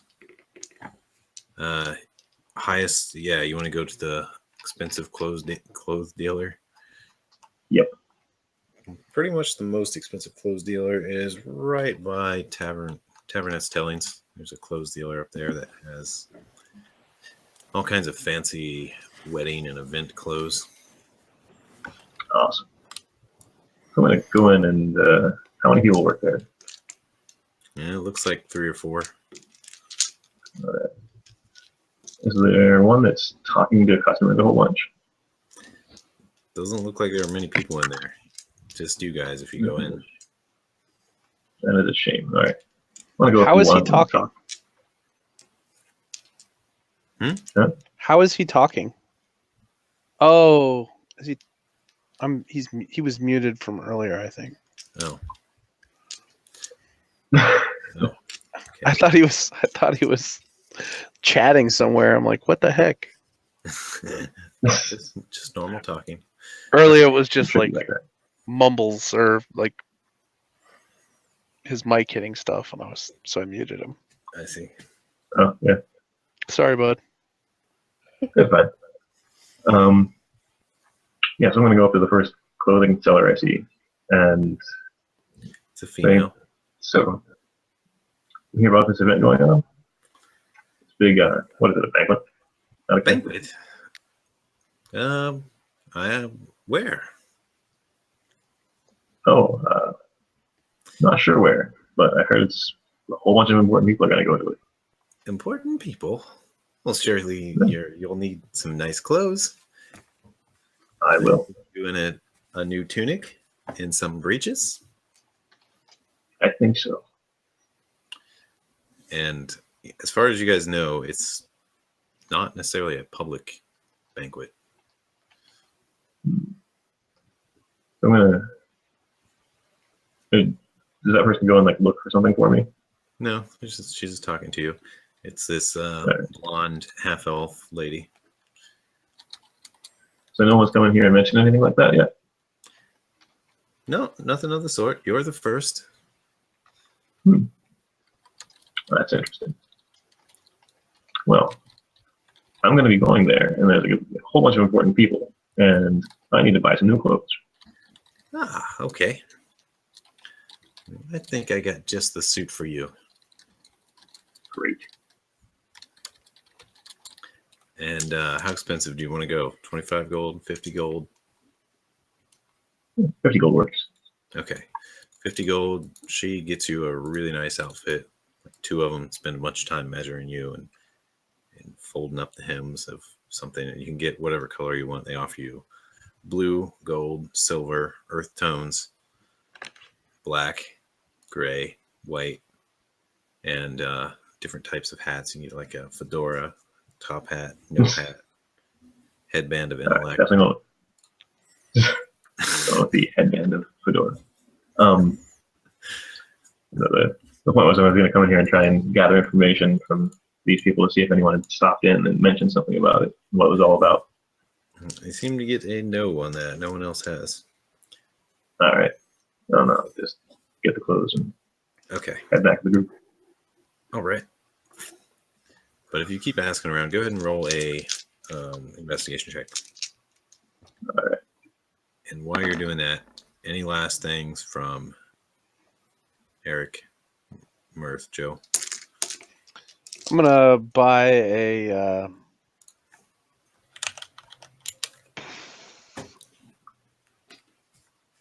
Well, can I just buy a regular, heavier wood shield?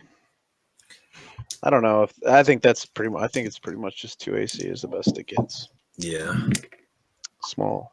Wood shield. Eventually, That's fine. shopping through the rest of the day, someone notices a heavy dark wood shield. One of the armor shops has one. Says, "Oh yeah, this came in off the ships just a couple days ago. A rather burly fellow selling it to me. It's all yours. It's only 45 gold pieces." That's sounds good. Thanks. Anytime. Cha-ching. Nice. So, Darkwood. What does Darkwood do for armor?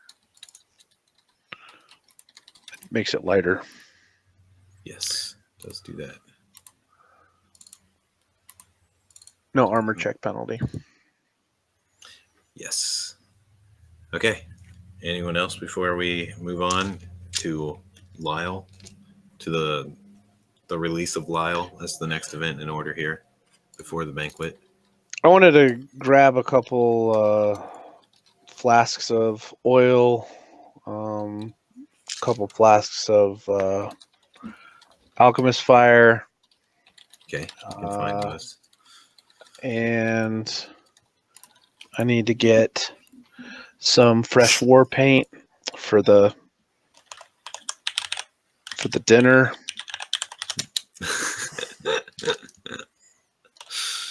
That's important. I think that's it. I couldn't find anything else that would be worth getting. Okay. Well, to go get Lyle, basically all you've got to do is show up at the lockup you've been told, which is up here.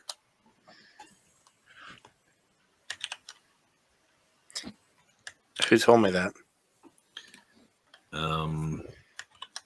Bonk did. And he offers to send a servant with you to show you. Okay. Oh, I'm buying a bag of caltrops. Okay. Yeah, anything you want to buy up until then is fine. It's fair game. Fine. Second that. Good idea. Oh, actually. I want to restock my ball bearings as well. I'm going to get all my thief shit. Okay. Yeah, I'll definitely take a servant with me. And oh god, I'm wanted in Suzail, and they just want me to march right into jail. Like, who the fuck came up with this plan? This is the worst plan ever. Make an intelligence Did they say check. you have to be the one to go? Make an intelligence check, he says. Or wisdom. Whichever's better is fine. Okay.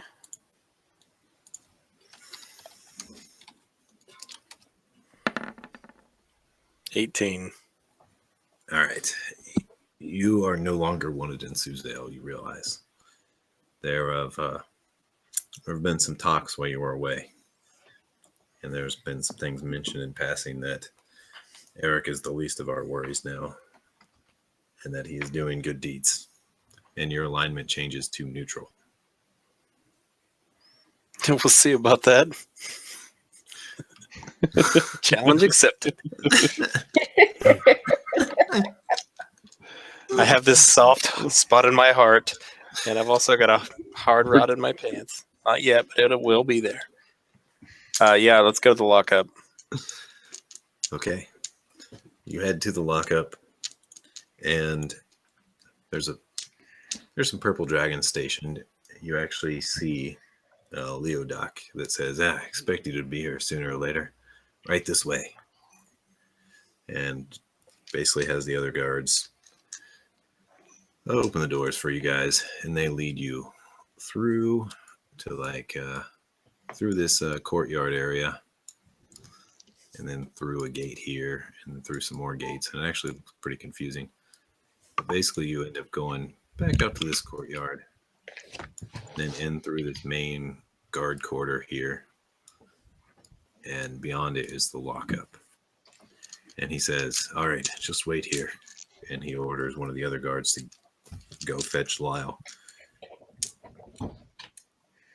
And about 5 minutes later, you see a little halfling in chains. He looks all dirty and pale and in ragged prison clothes. Basically gets released out into the sunlight, and he's like, Eric, is that you? Yeah. You look like Leodac hell. says, undo his chains. He's free now. And one of them comes up to him and takes a key and undoes his chains on his feet and everything. He says, I can't believe I'm finally out of there. I'm gonna run up and give him a big hug. He says, Mirth. Hey, Eric. Did you ever get that gem from the museum? I don't know what you're talking about. You notice his eyes are real dark, like around his eyes, it's really dark, and you can kind of see the veins through his skin in a lot of places, and he just looks really bad. Really skinny. His face is real skinny. He looks like his hair is starting to go gray. And he says, well, let's get out of here. I think that Can we sounds go? like a good idea. Leodac says, right this way, and he leads you back out. And you make a wisdom check, any of you guys, or all of you guys. Wisdom insight or just wisdom? Insight's good. Yeah, you can do insight. What's this 19 with a 1 in it? I'm guessing he has bless. Oh, Who? Mirek. weird. Oh, Oops, I need to remove that. It's a Yes, I lot do. of zeros. where's my insight? Oh, that was stupid. I did wisdom first. That was better. All right. Well, 21. Merrick, you have this feeling that well, you don't know this. You don't know Lyle. But you have the feeling that he's not exactly what everybody was expecting, and something might be off about him. Mirth, you kind of have that feeling too. You're like, he's not the same. Something's different, and you notice he's also twitching. Like every once in a while, he makes this weird twitch. Like, What'd they do? What'd they do to you in there, buddy? yeah, I'll tell you after we get out of here. And as you guys exit the gates, he says, "All right, stop for a second. Stop for a second. Just stop, guys. Just stop."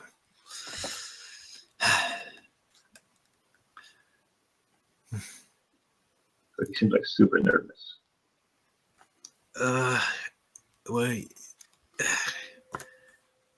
you see,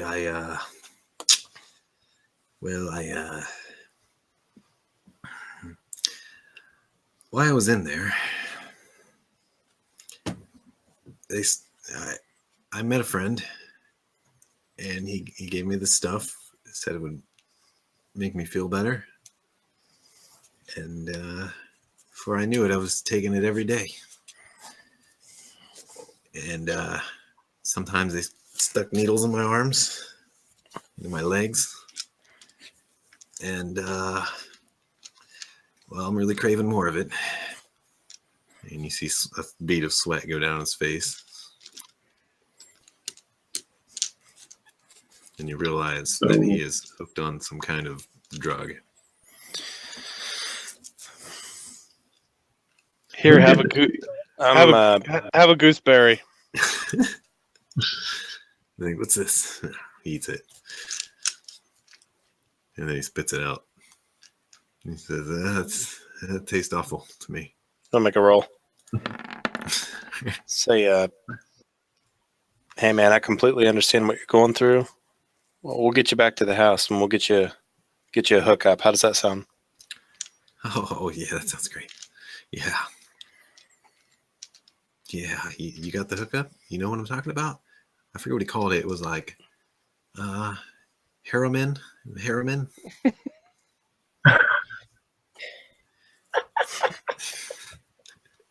Wow. You got that hookup. This little halfling will be a happy halfling. Yeah, I'll see what we can do. All right. Well, let's hurry. So, did you ever end up getting that gem? No, I had to flee. Made a couple of friends along the way. Made a couple enemies. Oh, these guys. Hi, guys. Yeah. Hey, that's some nice clothes you got on. Never stopped trying to find you. It's unfortunate that you died before I got to you. I'm still alive. I'm good. I'm good.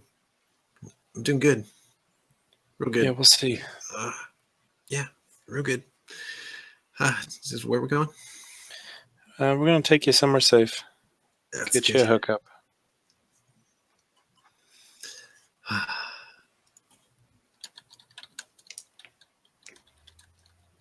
I'll be all right. Look, there was a human in there.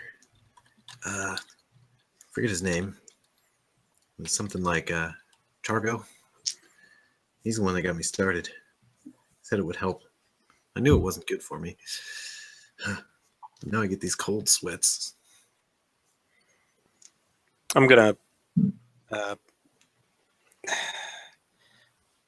I'm still Lyle. I'm going to ask the party to go ahead. I'll catch up. I'm going to go back to the lockup. I'm just going to run back real quick. Okay. Lyle And I want to find the big dragonborn. Where's he going? Okay. Yeah, Leodak's sitting there and he sees you running up. And he says, "Greetings."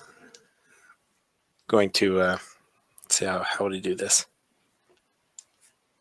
Say, do you have an inmate in there, a human by the name of Chargo?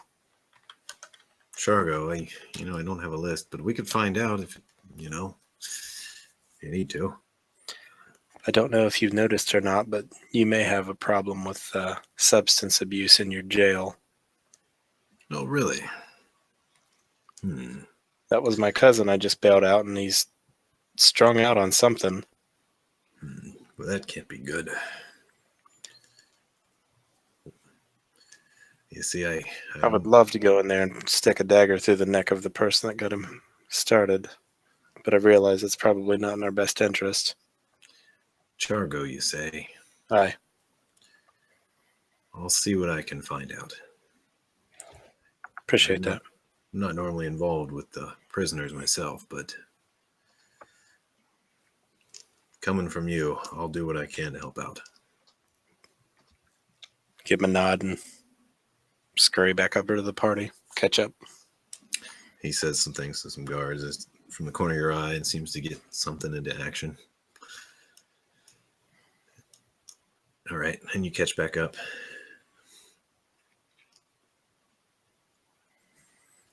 And back to the guest house, I assume? Yep. At this point? Okay.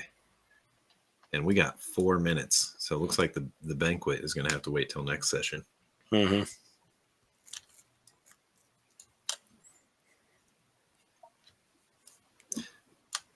All right. You guys get experience.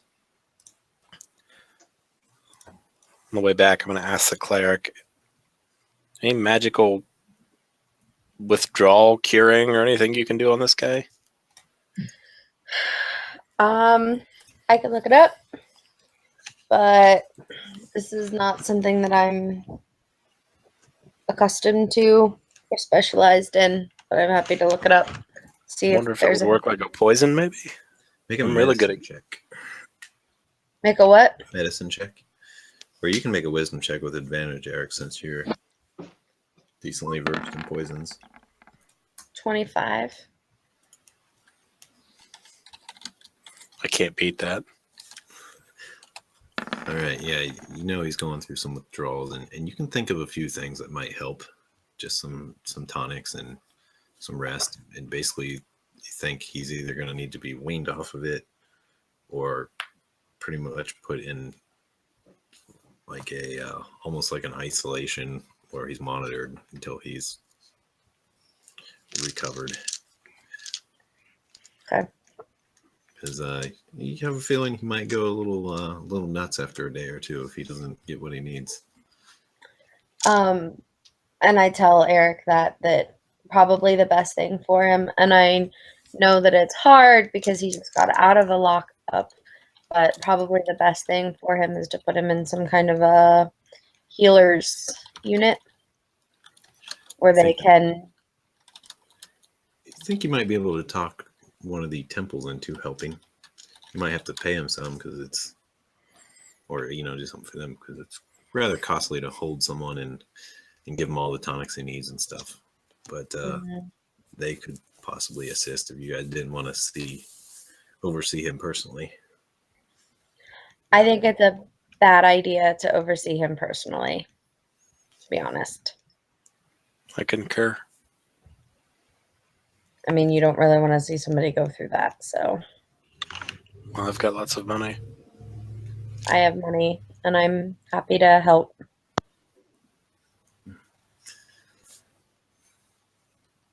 So Lyle's kind of wigging out. He's like, "We getting it? We getting it? Yeah, we just got to go over here. Let's go find him a clinic. Okay, quest complete experience. Big quest complete for Eric. Well, sort of. Finally get your friends out of lockup. I'm sorry it had to be this way.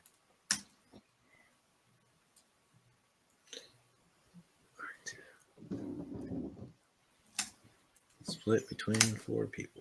Ooh, you guys get 1,225 experience each. 1,225. Yep. So I have 6,975. Yep. Does that level you guys? Yep. There you go. Cha-ching, and yeah, you've got the basically a whole day of rest and training to do what you need to do. You all right? I want to scare the crap out of Chad.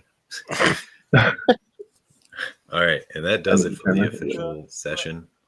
So we're in the after party now. Okay. I'm going to roll my hit dice, Okay. and then I'm going to crash out. Okay. I'm adding my con, which is 2. It's D8. It's got 4. You got a total of 8. Sweet. Here I got total of 6. Roll 4. Is there anything that big that changes on this at this level? Oh yeah, you should get third level spells. Right. But like, are there any like attributes or anything that change? Not that I know of. Just go off your No character attributes for.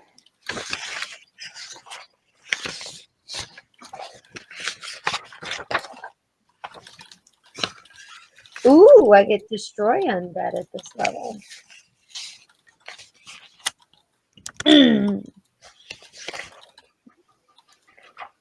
There you go.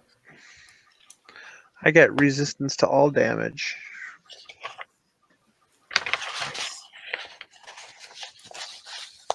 Here's your level up music. Ooh. Ooh, I get access to Fireball. Yep. And The Daylight. camera started working. Awesome. Ooh. Well done. It only took 2.5 hours.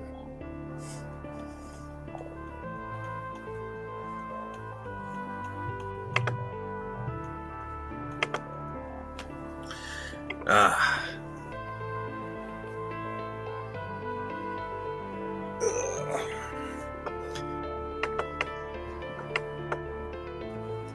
Yeah, this game is much more exciting when you're involved in the action and know what's going on with all the story. Which is what I try to post the highlights so people can catch up in a way, but oh yeah, it's definitely more fun when you're right in the moments, the magical moments of when stuff goes down. I tried hard to get here tonight. Hey, your video's on. Yep. For the first time.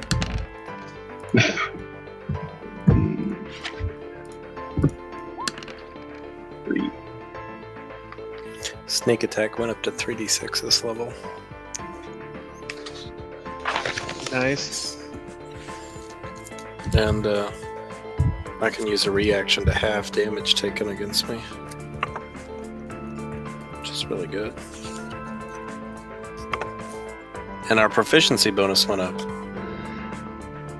Oh yeah, that's a big thing for 5th level. Yep. Joe. Our proficiency bonus went up. Yep, goes Mhm. to level 1. Okay. And For all you purebreds. It should that goes off of hit dice. So as long as you're calculating up your level on that, let me find it. Okay, so there's a part of your character sheet for It's right class. under the equipment and all that. Class levels, features, notes, and feats. It's right under equipment. Yeah. If you get to class actions, you've gone too far. Okay, yeah. If you click on class, it's like the first thing. If you put your class levels in there, it'll total up your proficiency automatically.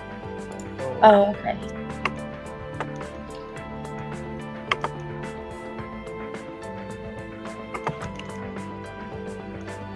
And these character sheets are giant. Yeah. That's why I get so confused so quickly.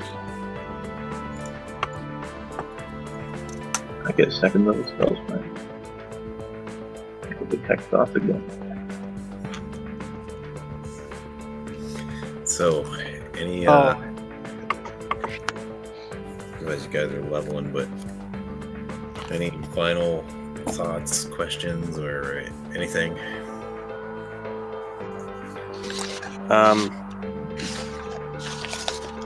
Not yet, but after the banquet, come nighttime, I'm gonna go back to that magic shop.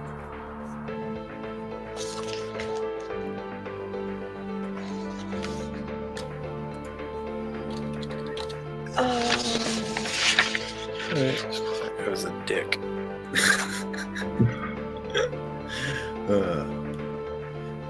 Well, Alright. I make stupid choices. So a role-playing thing that we can do in the forums or whatever this week. I'd like to use my criminal contact feature in the city to see if I can find like a druggy merchant or somebody that might have like an antidote or something to help Lau come down. Okay. Sounds good. You can even do that right now while we're here. Okay. Just roll it. What do you want me to roll? Criminal contact. Let's go off of diplomacy. I mean, is that what it is? Well, it's a part of my background. Let's make a charisma check. And you can add your proficiency to it. Can I double it? Is it one of your things that you selected as a expertise? Well, it says feature criminal contact. It doesn't say anything about rolling. That's just part of my background. Let me read it real quick. Sure. Feature criminal. What's that from? Just the player's handbook? Yeah, under criminal. Gotcha. Okay, yeah, just give me a charisma roll. That's fine. I'm not gonna go too complicated with it. Just keep it simple.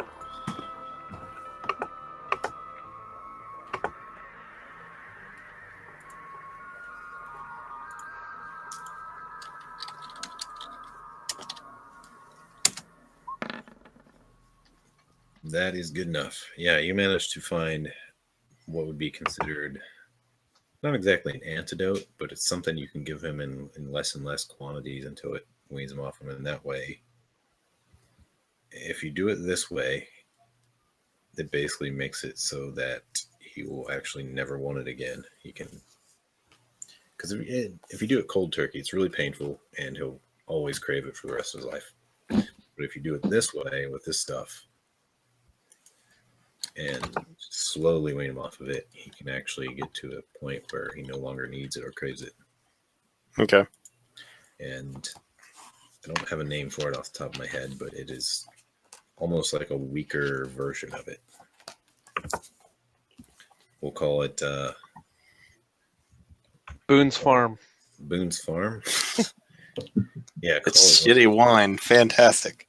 Call it whatever you can think of that seems appropriate. It's fine. If I had a nice chart in front of me, I could probably come up with a good one, but Cocaine. my brain is blitzed at this point. Wish tickle. Wish tickle. Yeah, that's actually pretty good. Wish tickle. Okay, so can I figure out where to get it quickly? Yeah, you can figure out where to get it. It does cost some money, though. It's going Mhm. to cost you 15 gold pieces to get enough for the entire process. I'll go ahead and pay that out. And if you're going to check him into the Temple of Agma for some safekeeping and have someone take care of him, that's going to cost some money as well. How much? It's going to cost 1 gold per day. Mm-hmm. You anticipate it's going to take at least 2 months to go through the entire thing. So 75 gold. 75 gold is plenty. you could get away with giving them 60. I don't have an issue with giving them 75. Take care of my family. Yeah, so The rest can be a donation to whatever deity it is. it's Agma. Don't we get a discount because we've got like an acolyte of Agma or whatever with us, don't we? She's No. Helm. Good try, though. Also, when you go there, I know we're in after party mode, but this is kind of an in-game thing, actually. There seems to be a note addressed to your party there, waiting for you guys. Okay. Let's open her up. And it is from the Blustage Temple of Agma. And it is basically a written request to find more details on Sharkman. I am so happy right now because I haven't been certain whether or not this was just a snipe hunt. Why would you pay a postage stamp to get it on a boat? Like, that's just stupid. This is real, and we're gonna find it, and we're gonna shark kill it. Oh, it's gonna be awesome. It's gonna be good. And it's signed by looks like one of the head priest guys in that Blustage Temple. Oh yeah. All right, I shelled out 75 gold to the Ogmites. All right. And they accept him. And Lyle's like, what are you doing? Where's the stuff? And assume you kind of explained to him the process, right? Yeah. And just make a charisma check. And just to get an idea of how it goes. And if there's any certain way you want to say it, you can do that too. And it might help or give you advantage or disadvantage. Okay. I'm gonna be charismatic in the way that I know best. I'm gonna lie through my teeth. That's the charisma I know. I'm gonna be like, yeah, I got your stuff. I actually had to pull a couple strings to get you this place because this stuff's gonna knock you on your ass, man. It's gonna make you feel fantastic. You're probably just gonna lay around and feel awesome. All right, You're gonna feel like that for a while. See, man, Catch you later. you're gonna feel All so right. good when you're done that you're never gonna want this stuff again. I see what you're doing here. I understand. And he twitches again and says, yes, it's time I'll be rid of this. We'll get back to our old ways. In the special tongue, I want to say, yeah, hopefully when you stay tonight, there's an extra thick blanket. And what I'm implying by that is, once you get the fuck out of here, we're going to go get that gem. He hugs you. Oh, man. Junkie hugs are never cool. They always smell like liquor and vomit and weirdness. He's bathed by this point, so he's not too bad. But All right. Cool. So I just shelled out a not insignificant amount of money to get him fixed. He better be good as new when I pick him up. It's like, I've converted to being a priest. I'm like, shit. I'm putting your ass back in jail.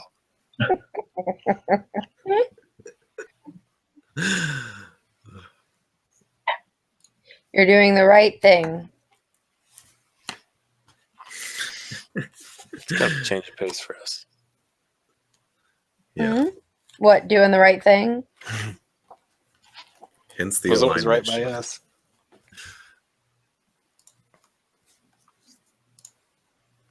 Yeah, don't forget, we're going to go visit that magic store once we get done with our dinner.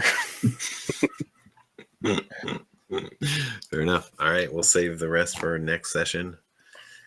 Thanks for tuning in, people. John, anyone else? It's been fun. And we'll call it at that.